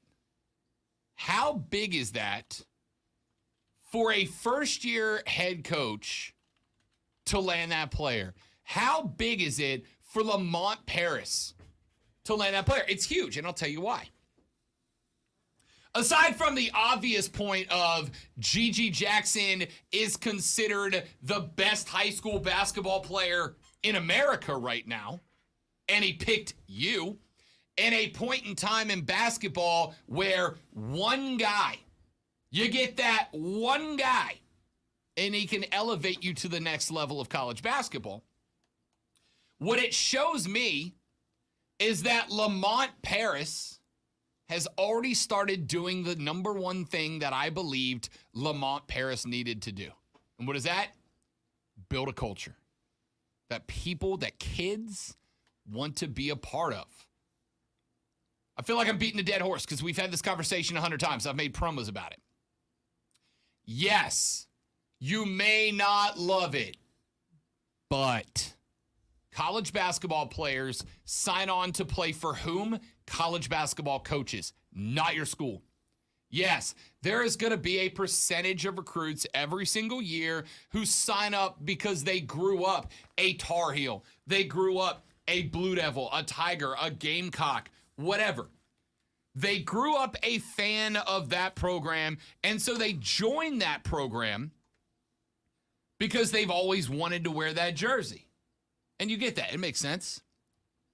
But I genuinely believe that an overwhelming majority of college athletes predominantly, but certainly in the money-making sports of basketball and football, sign on to play for a coach.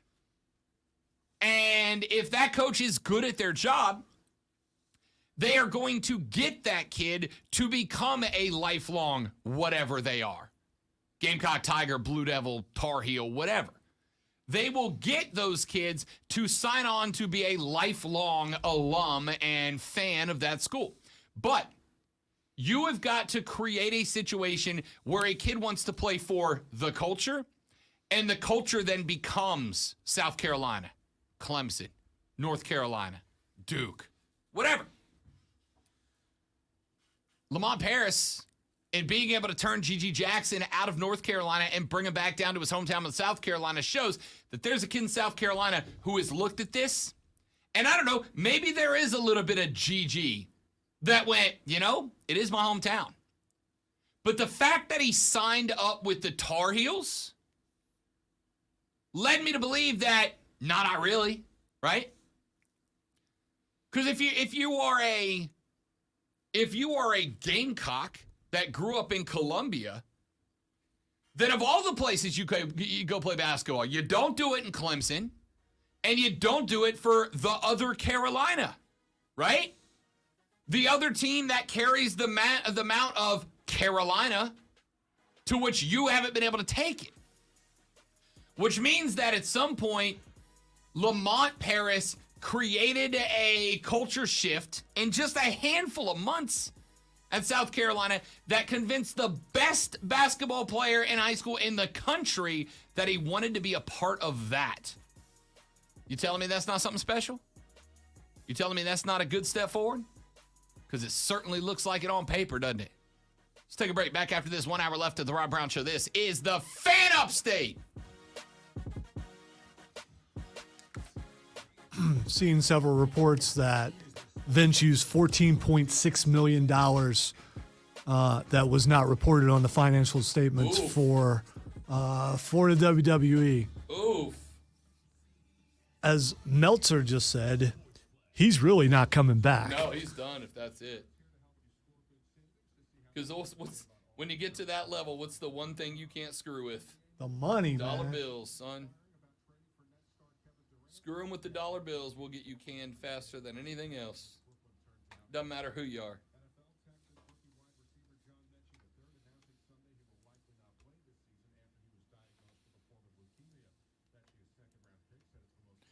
$14.6. I wonder if it's even more than that. This is I think last reports we were up somewhere near 8 million, and now this is almost doubling it. Yeah. That's a lot of money. If Triple H turns the WWE into a better direction, I think AEW becomes less desirable. I agree with that, and here's why. Undisputed Era loved NXT. They talked about it a lot. And then when they found out the plans for them on the main roster, all three of them jumped ship to AEW as quickly as they could. If H runs the main roster, I genuinely believe that Adam Cole is in WWE right now. There's a lot of Gargano tweets out there right now. Oh, yeah. People are saying it's going to be Gargano. Some smart Alex Gargano versus Roman Reigns for the title. That's not happening, but still.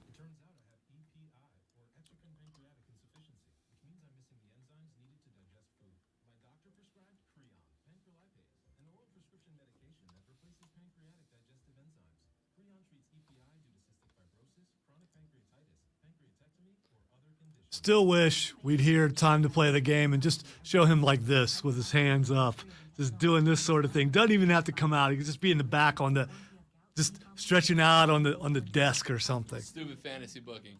Music hits. They cut to him. He's swigging a bottle of water, sets it down, and then just dramatically swallows the water.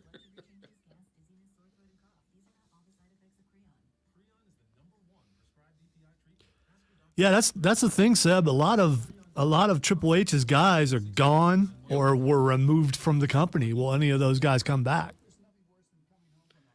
Will budget cuts ever be used again, or can we say that all those budget cuts were because Vince had to pay people off? Yep. I mean, Yeah, you gotta be a ticked off wrestler if you got budget cutted and then you find out that Vince put 14 into hush money. almost 15. Yeah.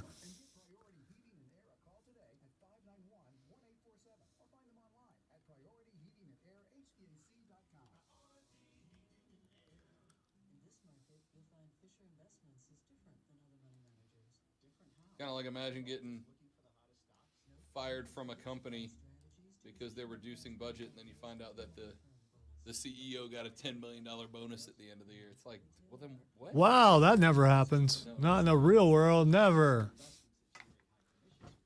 Although I think this becomes the new example of that, right?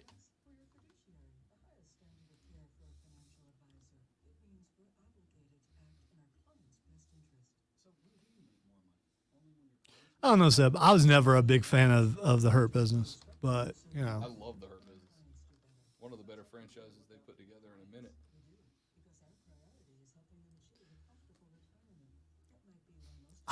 I'm trying to put a finger on why I didn't like them.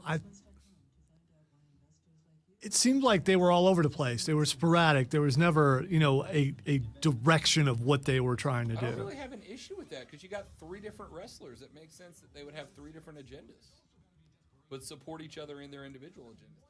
I think that's part of the problem I have with a lot of wrestling is that you lose sight of what a normal human being would do in a certain situation. Hey, the tribal chief and the island of relevancy, that's a direction. 100%. That's a direction. They could, if they did that with the Hurt Business, that's totally different. But they were just all over the place. And they potentially could have done something like With the that. tribal chief, you created this. You also have the Usos who made a run at uniting the title belts. But the premise of the Usos is to defend Roman first and foremost, which is a human thing and a family element, right? I don't know that makes sense in these two other guys just happen. Like, yeah, I agree that my goal is your best interest. That doesn't happen. But if you got three guys all looking for their own well interest and in the process helping each other accomplish that, that is a human thing. That makes sense.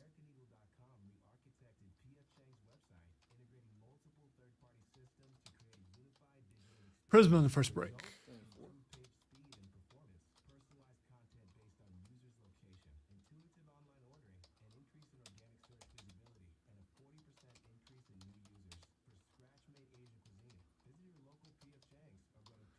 About ready, gonna have to dig out all my football gear. I moved it all to its own closet. There's a closet full of football stuff. Yes, Respect that. separated by Gamecocks, Panthers, Ohio State, and Kansas City. Yes. No. I paused for effect. Dramatic effect. Yes, At the end of the day, we're just actors. that's it. But award-winning actors. So Right. I mean, our trophy might as well be an Emmy. might as well be.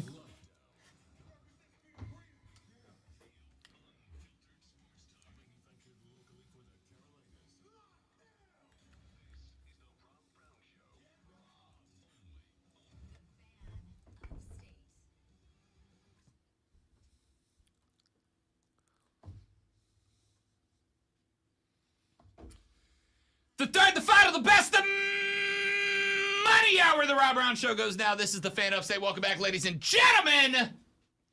60 minutes separate us from another chapter of excellence from being closed. I am Rob Brown, the great one, Lonzo, at the helm today. Be a part of the radio broadcast by giving us a call at 844-FAN-PHONE, 844-FAN-FONE.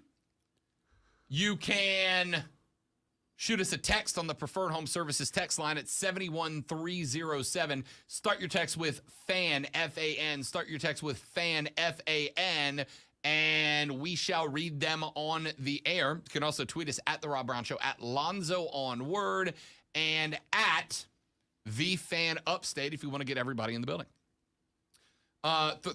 Three texts from the Madre so far to report on the show, Lonzo. Three texts from the Madre. Number one, back in the first hour, we talked via a left-hand turn on our discussion that was intended. Pizza. I referred to it as za, which I feel like is relatively common. She responded with, "Quit saying za," 3 exclamation points. Second off, she said, "What the hell are you wearing?" Which if you've not tuned into the stream yet, I genuinely need thoughts on this. Here's why I wore the shirt. He visited the paint world in Multiverse of Madness. Yeah, I went. All right, so here's why. I am on the show next Monday and Tuesday, and then I'm out Wednesday to Wednesday. I am out Wednesday to Wednesday because the lady friend and I will be taking a trip to the Dominican Republic. We are going international with the vacation this year.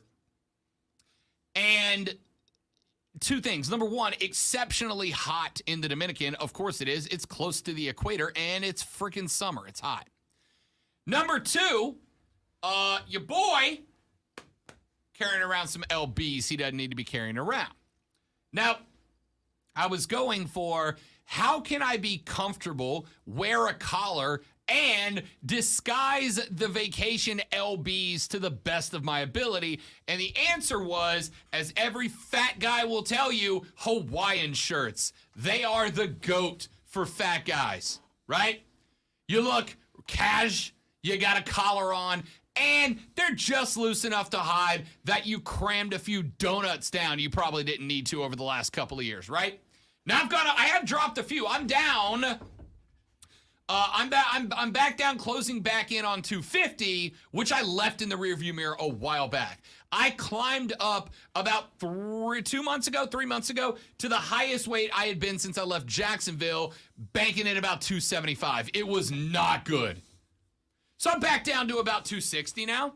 I'm actually last week I was down to like 257. So the march continues. It's not great, but the march continues. Anyway, turns out I'm not dropping 20 more by next Wednesday. So I had a Hawaiian shirt. And then I found this one.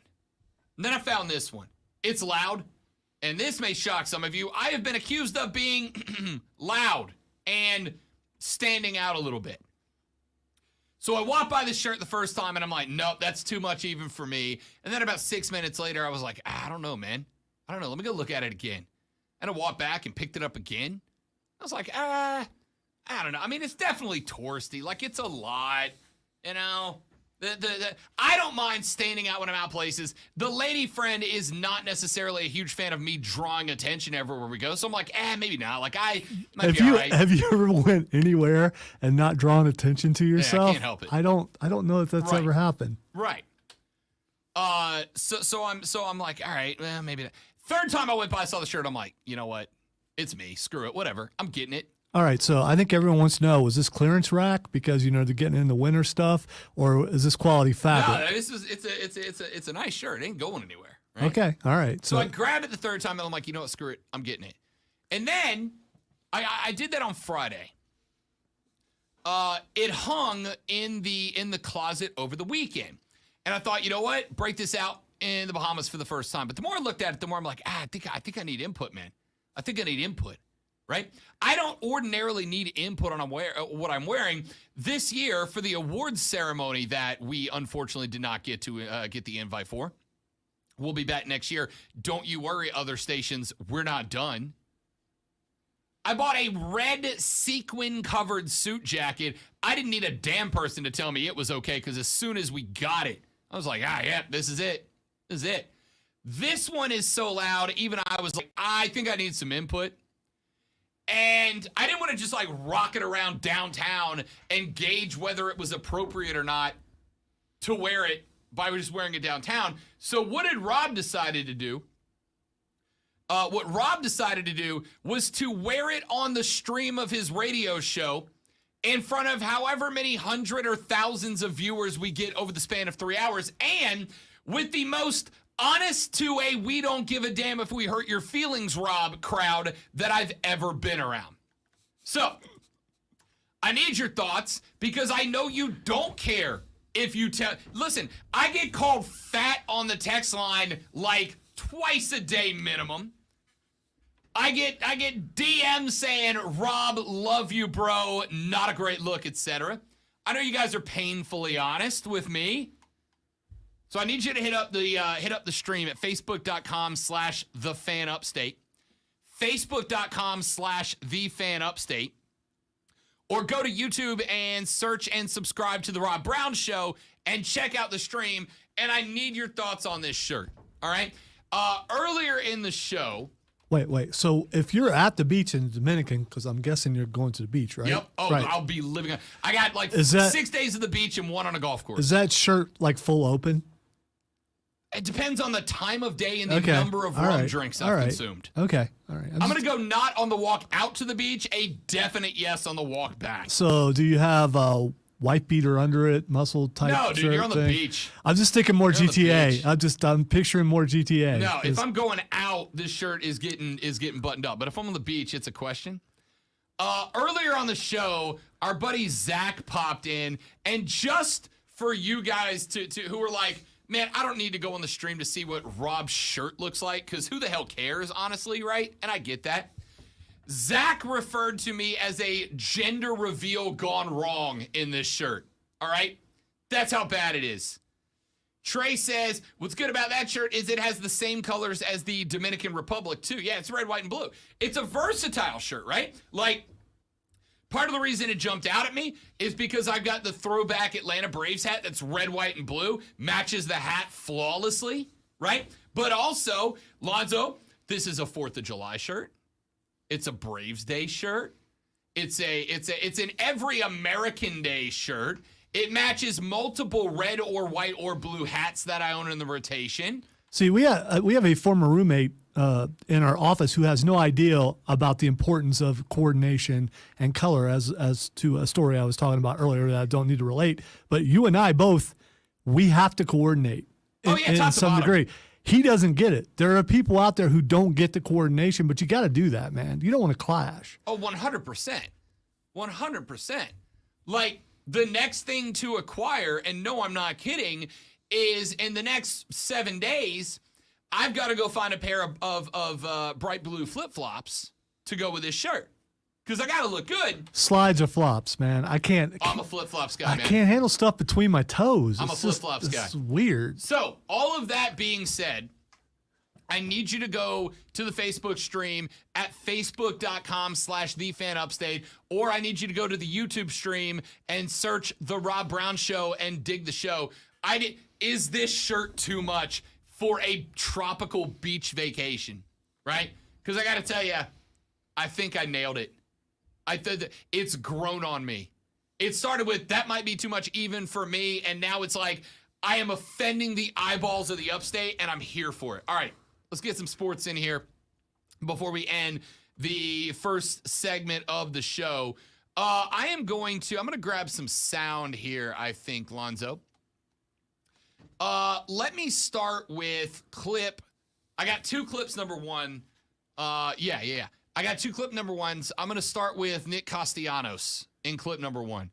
Texter says, Rob, I love you, bro, but burn that shirt. You're not 60, bro. Bro. Yeah, listen, I know it's a step out, all right? I know it's a step out. But again, I'm going to spend a week on a tropical island in the Caribbean, right? Like, this shirt is, I'm going to say this, Lonzo, this shirt, like a lot of my other shirts, this shirt won't be in a constant rotation, right? Like, you're not going to check in October and see this shirt. But it is a solid 4th of July shirt. It's a solid Atlanta Braves game day shirt, right? Like, it's got its time and place. And I definitely think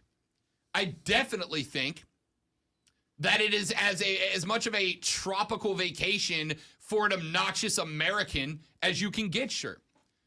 Texter says, I'm digging it, Rob. Wear that bad boy everywhere. Holidays, beach, pool, dinner dates, and more. I promise you this shirt will not be worn on any dinner dates. Because the lady friend basically was like, that's only for the beach, right?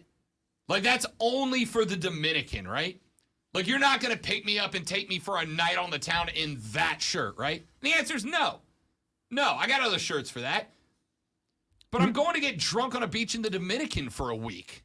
I feel like it's appropriate. Your audio isn't labeled like it normally is. Could you say the name of that clip again? Nick Castellanos. Clip number 1, Nick Castellanos. I don't see that. So In the show audio folder? yes. Oh, cool. There should be... I know I just cut myself off. Does that count? No, all good. No, I'll skip that one. Yeah, it's in the one show audio folder. All right, if you find them, great. If not, no worries. Dude, I'm in there. I'm telling you, I don't Okay. see anything. Oh, so. they show up on mine. Bummer. Live production is the best. Anyway, well, I'll skip that till All I right, can get the I sound. found them. Oh, So beautiful. All right. they were saved as waves and not as MP3s. Gotcha. I apologize. Nope, you all good. know? All good. All right, Nick Castellanos. Wait, Seb says that shirt would get you on a Wham video. 100%. Now I have Careless Whisper stuck in my head. Should have known better. Texter says, Rob, that shirt has a time and a place. The place is the garbage, and the time is right now. I love it. I'll take all your comments. It's 1 for 4 so far. Scratch that. It's 2 for 5, and I'm one of them. On the scale of what I'm used to with you, where lately it's been kind of tame. I got to say. Yeah. Since we moved to the new time slot, it's been kind of tame. I don't know if that has something to do with it or not. So here's the thing: when I didn't have to be in here until 9 a.m. or 10 a.m. with the noon show, you know, getting ready in the morning, like I wasn't in a hurry, right? So I had time to think it out. Now when I got to leave the house between 6:15 and 6:30 to get here by 7, it's like, man, I'm just going to throw in whatever's clean at this point. All right, go to facebook.com/TheFanUpstate or search and subscribe to The Rob Brown Show on YouTube to see what we're talking about. Nick Castellanos, it is his first season in Philadelphia after an offseason trade, and he is struggling. A $100 million 5-year contract signed in the offseason. He batted .309 with 34 dingers and 100 ribbies last season for the Reds. Since he showed up to Philly, he is batting .245 and not hitting the ball well. Well, during a game last night, things weren't going great. The Phillies lost to the Cubs again, 6-2. The Phillies were supposed to be in a race with the Braves at the NL East to catch up with the Mets, and the Phillies have just been left behind by the ATL. And Castellanos has not been helping. He went 0 for 4 again last night, a strikeout against the Cubs. On the season, 8 homers and 46 RBI. So he's on pace for 16 homers, just slightly more than half of his total last year.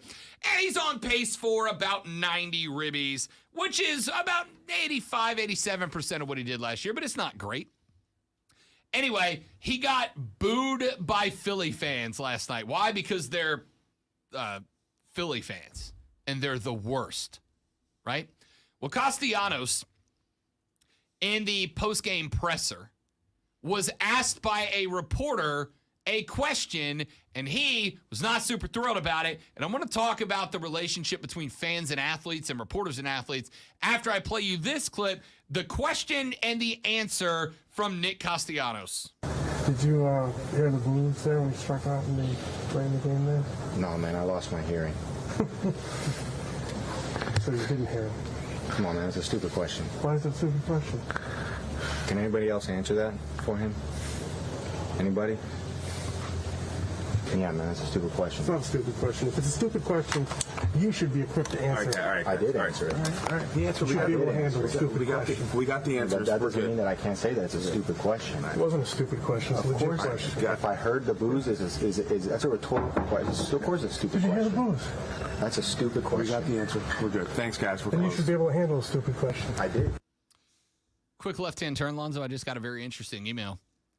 Do you know who we're going to be interviewing next Wednesday, this upcoming Wednesday, July 27th, around 10:30? I was going to say, if it's next Wednesday, it's who No. who are Cole and I going to be interviewing because Right. you wouldn't be here. Correct. Who would that be? Ladies and gentlemen, his name is Paul Heyman. No, there is no way.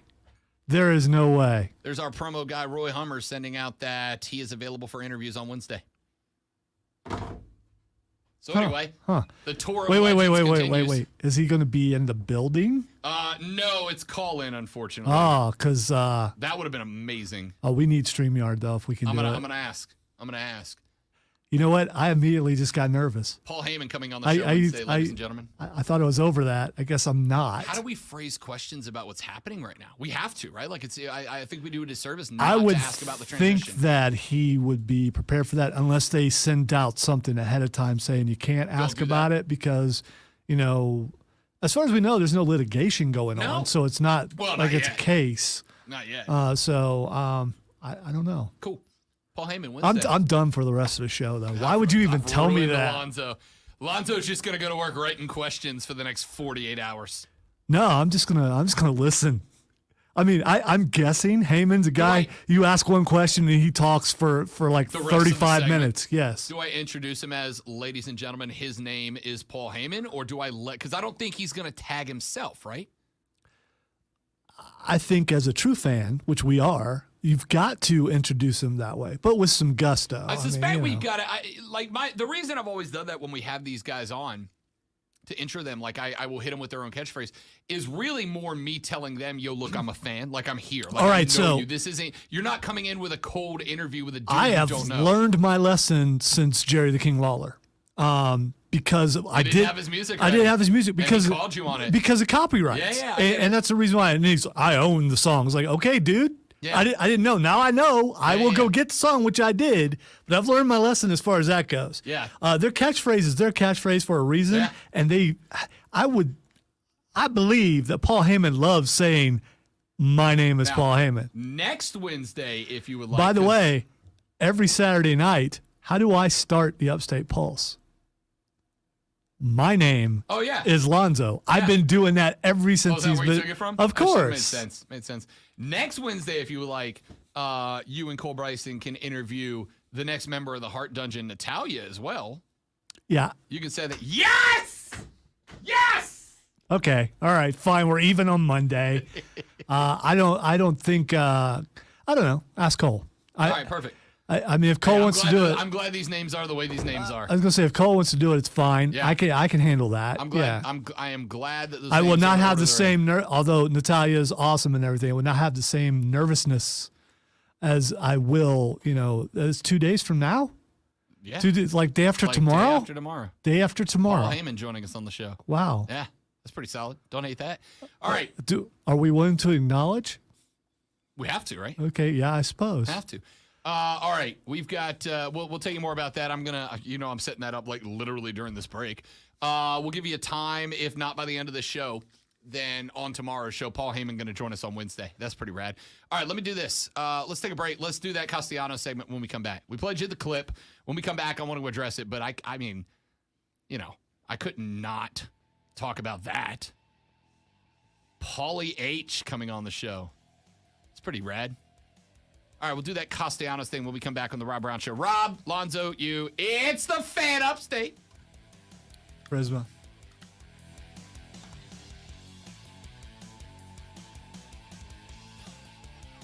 Roger, good take. Be right back. Don't go anywhere.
You know, some people may say, Lonzo, your job is not very glorious and there's not a whole lot to it. And people may not understand when I tell them what I do, but I can say I get to talk to the people you see on TV, like Paul Heyman when we get Paul Heyman.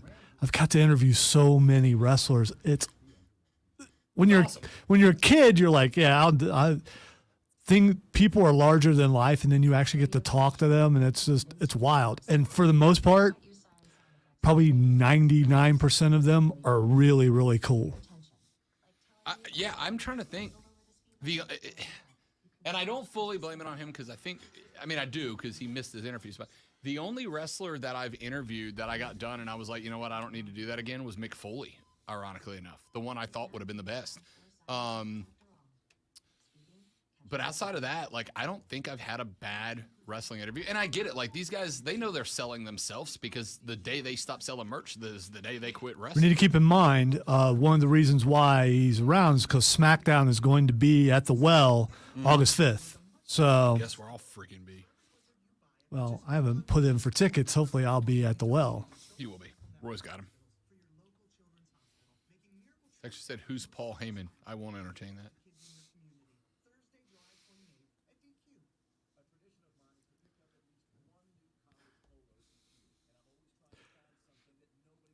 I'm guessing it's going to be a whole lot of kayfabe because of trying to get people out.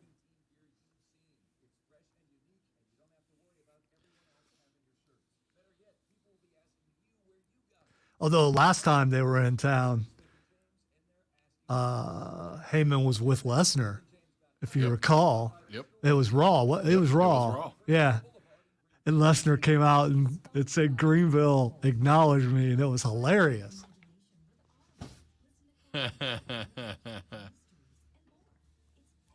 Will we see major changes in the WWE before next Friday?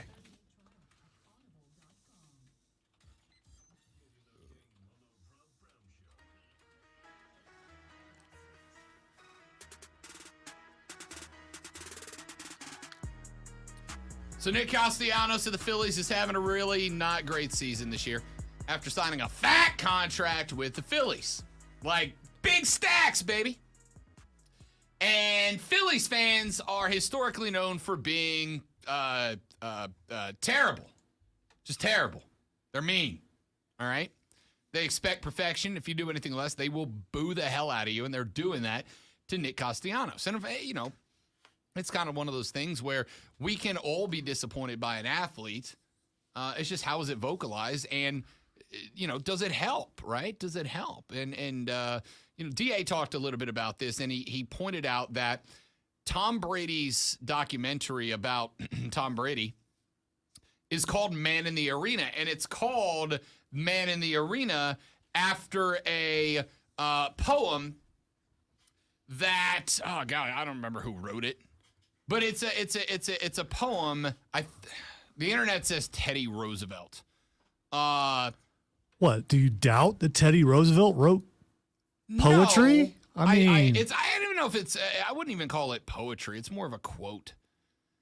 But it's a long piece called "The Man in the Arena," and the discussion is, it's not the quote, it's not the critic who counts, not the man who points out how the strong man stumbles or where the doer of deeds could have done them better. The credit belongs to the man who is actually in the arena, whose face is marred by dust and sweat and blood, who strives valiantly, who errs, who comes short again and again, because there is no effort without error and shortcoming, but who does actually strive to do the deeds, who knows great enthusiasm, the great devotions, who spends himself in a worthy cause, who at the best knows in the end of the triumph of high achievement, and who at the worst, if he fails, at least fails while daring greatly, so that his place shall never be with those cold and timid souls who neither know victory nor defeat. Right? The man in the arena. I don't believe I've ever heard that before, and I think it's pretty powerful. Yeah. I mean, every high school coach you ever played for has this one hanging up in their office. Not in my high school. I think reading level is because not they would have right taken up it off there. the wall and thrown it at you. Well, possibly, yes. Anyway, the man in the arena concept is the only people whose opinions you should value are the other gladiators, right? The other people that are willing to throw themselves into the situation you're in. And for an athlete, obviously, that means don't worry about what the fans have to say. Worry about you. Take care of you, etc. Well, the reporter asked Nick Castellanos, did you hear the boos? And Castellanos then just absolutely dressed him down. And it led to a conflict that the Phillies PR team had to step in between and be like, okay, we're done. Because the reporter came back at him and was like, no, it's not a dumb question. Answer it, right? You should be able to answer it. You're the one making $100 million to play baseball. By the way, it is a stupid question. Without a doubt, it's a stupid question. It has no substance to it. I mean, what do you expect them to answer? Yeah. Yes, I heard them. Next question. Yeah. I mean, what did you expect to get? Maybe you thought you were going to get a lead into something else, but there are probably a lot of other reporters in the as we told, was it last week? When you get a chance to ask a question. Don't waste it. Yeah, and that's a wasted question. Yeah. I actually agree with that. Now, it's an empty question, right? Because as Lonzo said, Castellanos could have thoroughly answered it by going, yes, next question. I agree with that. But that wasn't the intent of the question. The intent of the question is, Nick Castellanos, evaluate your play in a period of time where you're getting paid $20 million to play baseball, and you're doing it so poorly that the fans are loudly booing you. Now, if you're the reporter, that's the way to ask the question. Nick, the fans are beginning to boo because of your lack of performance. How do you address that? Now you got to give me an answer, right? It is a dumb question. It should have been dressed up better. But to have Castellanos snap says to me the dude's crazy frustrated, right? Because he expects better of himself, and he knows he's getting paid $20 million to turn in a very subpar season. That happens to even the best of athletes, except Tom Brady. It happens to the best of athletes. You're going to have a down year when you're making fat stacks. It happens. But for him to just turn on that reporter, like, listen, it was a poorly phrased question. It was a dumb question, and it was a clickbait question from a reporter because he knew he was going to draw the ire of Castellanos, which meant that he was going to get into a showdown with Castellanos, which means his clip was going to be played over and over, and he was going to be talked about. You'll notice at this point, I haven't said the name of the reporter. I was going to say, how does the reporter win in this, though? I mean, getting it mentioned many times because it looks worse on the guy he's interviewing? Well, then why do you want to answer a question from that guy? How many times have we said, at the end of the day, it doesn't matter if the person clicking on and saying your name is doing it because they hate you or they love you. It just matters that they're doing it. Somebody asked me, Rob, how do you deal with the fact that a number of people listening to your show hate you? And my answer is, I don't care as long as they're listening, right? I don't care if you hate me. As long as you're listening, as long as you're here, even if it's out of you are waiting for me to give you the next thing to jump on me about, I don't care as long as you're listening. If everyone loves you, you're missing out on a good portion of the audience. Sure. You want some people hating you out there. That fuels debate, not only with us, but with people on social media and things like that. You want some haters. Listen, if there are, let's say theoretically in the upstate, if there are 100,000 potential listeners, right? We're a 1 million man market. If there are 100,000 listeners, potential listeners, and I have 100,000 of them listening to me and they all love me, I am totally fine with that. In fact, I would prefer if 100% of the potential listeners listened because they love me. I would prefer that. I would also accept if 100% of potential listeners were listening to me because they hate me and they're hoping I get hurt during a segment. That's fine too, because the number's there. I know. You're gonna get a split. I know all my haters wear the same color. It's orange. I'm okay with that. True. So the point, why would a reporter ask a question like that? Because he knows he's going to get a volatile reaction from Nick Castellanos, right?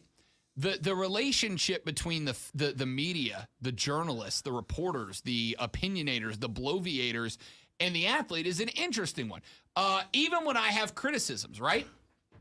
And the reason, not the reason, I'd have done it anyway, but I got a text last week when it was announced that DJ Uiagalelei was coming on the show, right? Rob, you don't have the rocks to tell him what you've been saying about him. And I did. And I didn't do it to prove I had the rocks. I did it because, as I've said, if you're going to criticize a dude on the air, you should be willing to levy the same criticism when he's sitting at the table with a mic in front of you. And I did that with DJ. You're right. It was fair. You're no Miz. Right. Because it was fair. All right. By the way, that T-shirt is hysterical, and I want one. All right. So, anyway. He did that because he knew he was going to get a reaction from Nick Castellanos. And what's happening? He is the most talked about beat reporter in America right now.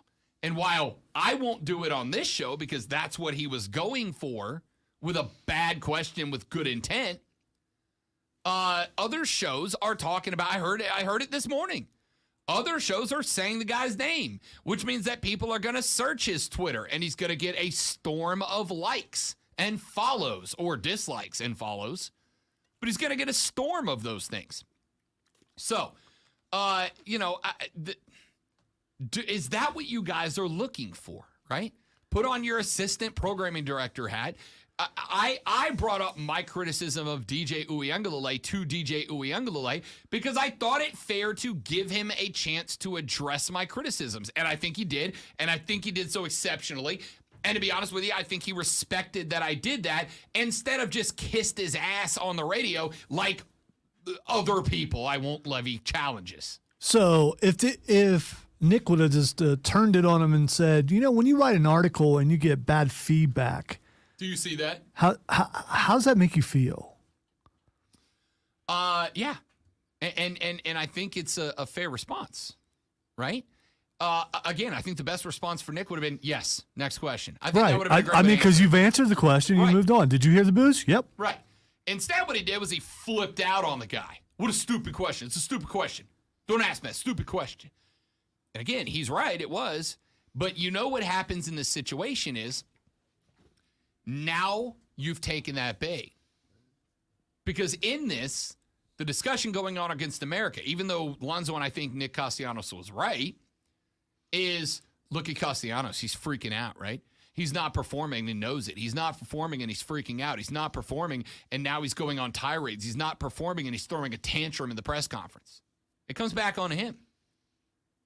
But like I said, I asked you this question with the Saban question last week. I ask you again because I like when you guys give us feedback.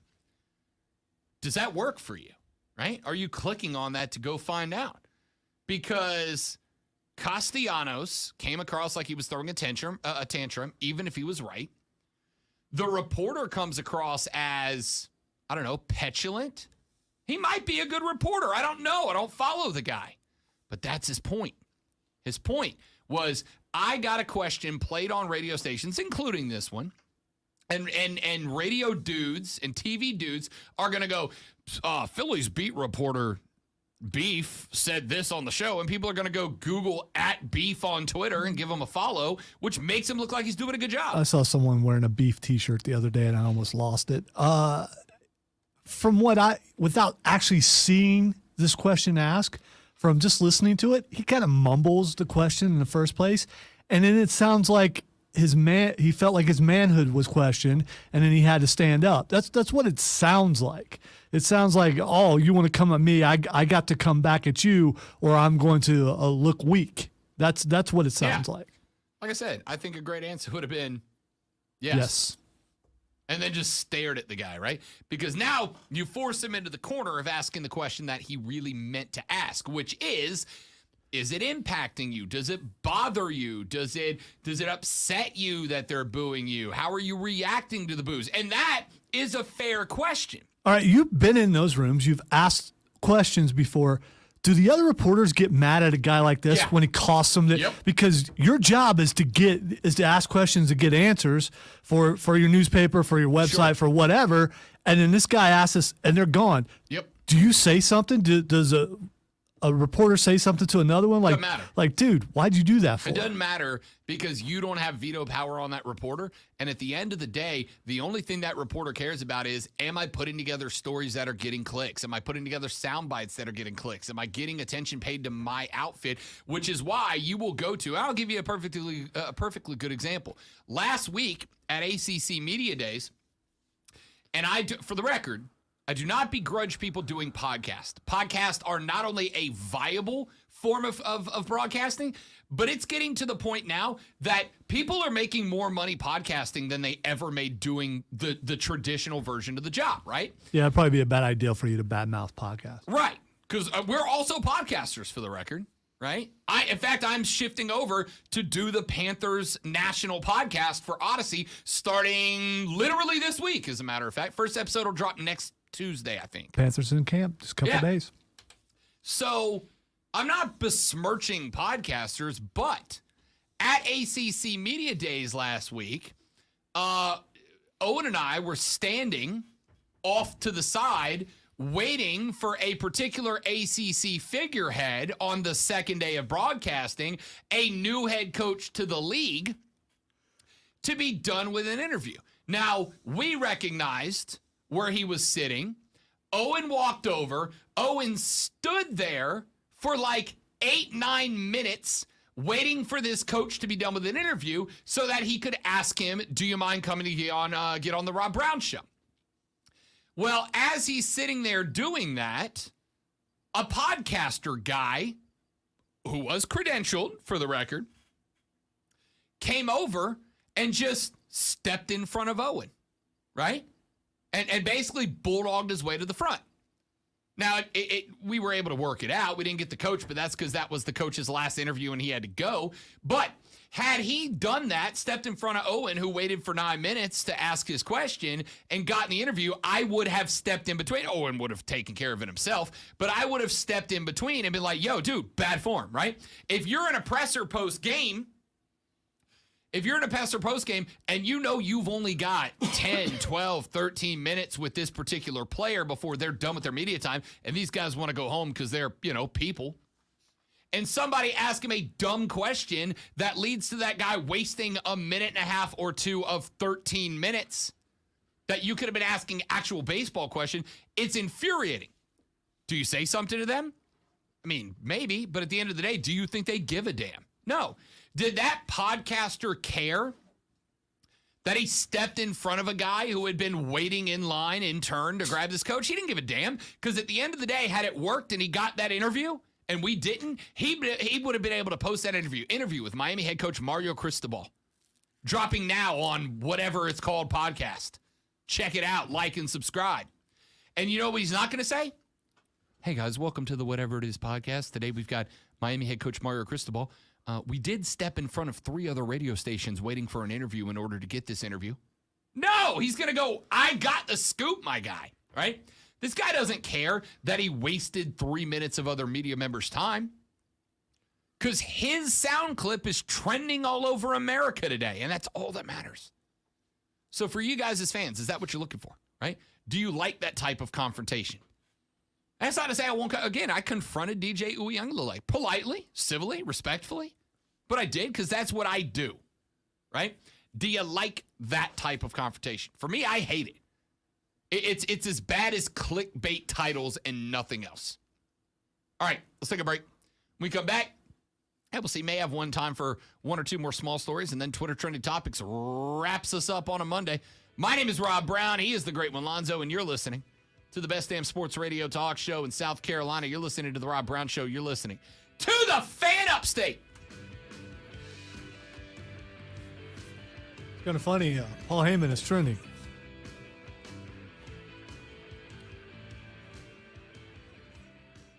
Speculation that he will have more creative say.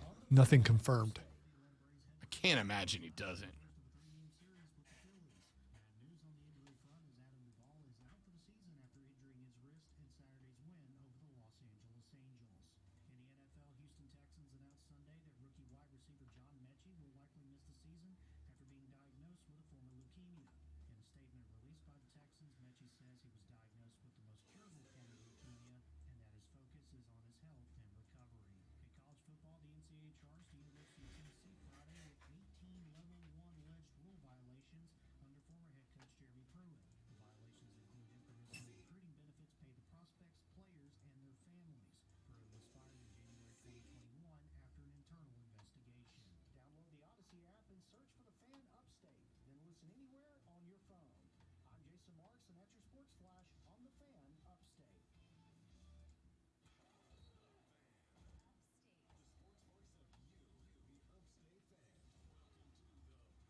I'm trying to talk Cole into doing StreamYard the entire time because we're getting audio off a clean feed. Or last time we had to do it off of StreamYard because Did the show someone else was using clean feed, but we didn't post it, and I'm trying to get him to do that.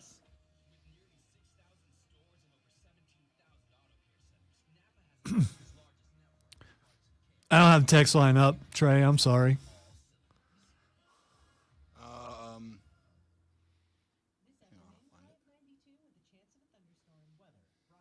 Hey, Zoe, do you think these guys from the Upstate Pulse would want to go to SmackDown? I could ask my boss for passes and parking passes. It is a possibility, but there's a family thing that has to do with it too. Like my family always goes with me, and I don't know. All right, time for Twitter Trending Topics, where I tell Rob what is trending on the internet, and he will tell all of us why it is trending. The first thing that's trending is NFL Plus. So that is the NFL's new streaming service, which is going to be lighting up, and it will be an additional pay-on subscription. We talked a little bit about this towards the end of last week. There's some positives and negatives to this thing. The positives, you can get games that are blacked out. You can get games that are across the country, maybe not featured on one of the national channels, which in other situations you'd have had to have the NFL ticket. It will likely be dramatically cheaper than the NFL ticket. And on top of that, while watching the game, you will have 3 options for audio. You will have the regular play-by-play color. You will have the option for home and away radio broadcast. So you can listen if you're a big Saints guy. You can listen to the Saints play-by-play and color radio guy played over the video, synced up, which is great. I love that because I find myself doing that frequently.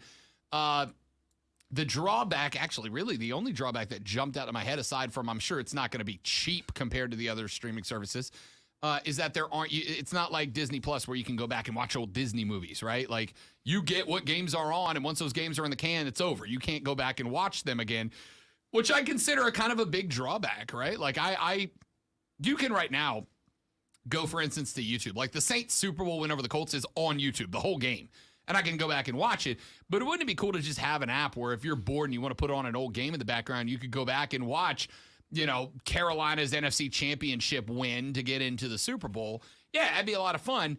I got to tell you, I'm probably paying for it, especially considering now I've got a nationally pushed NFL broadcast to start. You better believe I want to make sure that I have access to every Carolina game and the Carolina home feed audio because I'm going to get information from them I probably don't get on the national broadcast. I'm just interested to see what the cost is going to be. All right, it's trending because it goes live today. Oh, very nice. Yes. Well, I guess I'll find out the price today then. I guess you will. All right, the next thing that's trending is Five Guys. I don't know why it's trending. I will tell you, as a quick grab a burger meal goes, Five Guys is towards the top for me. And the burgers are good. It's not even the burgers. Those Cajun fries are the best fast food fries in the game to me. The Cajun dusted fries are the best fast food fries in the game. All right, so the reason why it's trending is one of those things, pick one thing. So they put double cheeseburgers up from every single restaurant out there, like McDonald's, Wendy's, all those. And a lot of people are picking Five Guys. To go? No, or to stay. To stay. Pick one. All right. Yeah, you got to pick one. I play the one gotta go game where you put 4 options and one of them's got to go. If you tell me Five Guys got to go, I question your taste in burgers. Well, people are picking Five Guys over a lot of other Correct decision. Ones. You definitely are getting more burger than most of the places. Correct decision. All right, the next thing that's trending is David Warner. I got nothing. I don't know if you know who David Warner is. I got nothing. David Warner was in Tron. He was in The Omen. He's been in a lot of things. He died today at the age of 80. Okay. He was in a movie called Time Bandits, which was a pretty big deal. He was also in the Titanic, which I didn't realize, which I watched once. And who did he play in that? I don't know. It was listed in there. So, I mean, he's also done a bunch of voiceover, including Ra's al Ghul in some of the Batman things. Not mad about that. Let's see. He was in the most recent Mary Poppins movie. He was in... I don't really recognize a lot of his movies, to be honest with you. Okay, so it's a big deal for a lot of nerd people. All right, Yeah. Finally, Jonathan Grisham is trending. I've seen nothing there. He is was or still is, I guess, the the Ring of Honor champ. Yeah, See, you're thinking. Yeah, I'm away from wrestling right now. I shouldn't be. A lot of wrestling going on. Jonathan Gresham asked Tony Khan for his release from All Elite and Ring of Honor. I guess he was upset that they had him drop the Ring of Honor title to Claudio.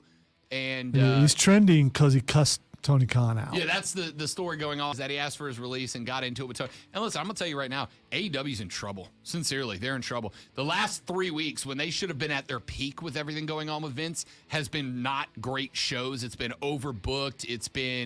It's just not been what we've come to expect out of AEW.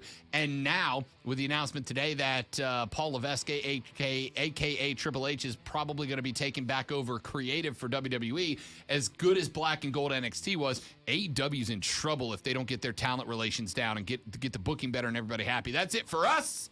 Jim Rome's up next to take you into the jungle. Mark Ryan and Diesel take you offsides at 3.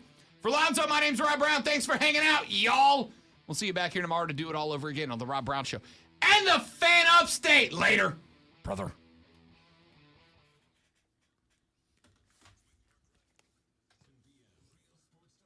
Carrington,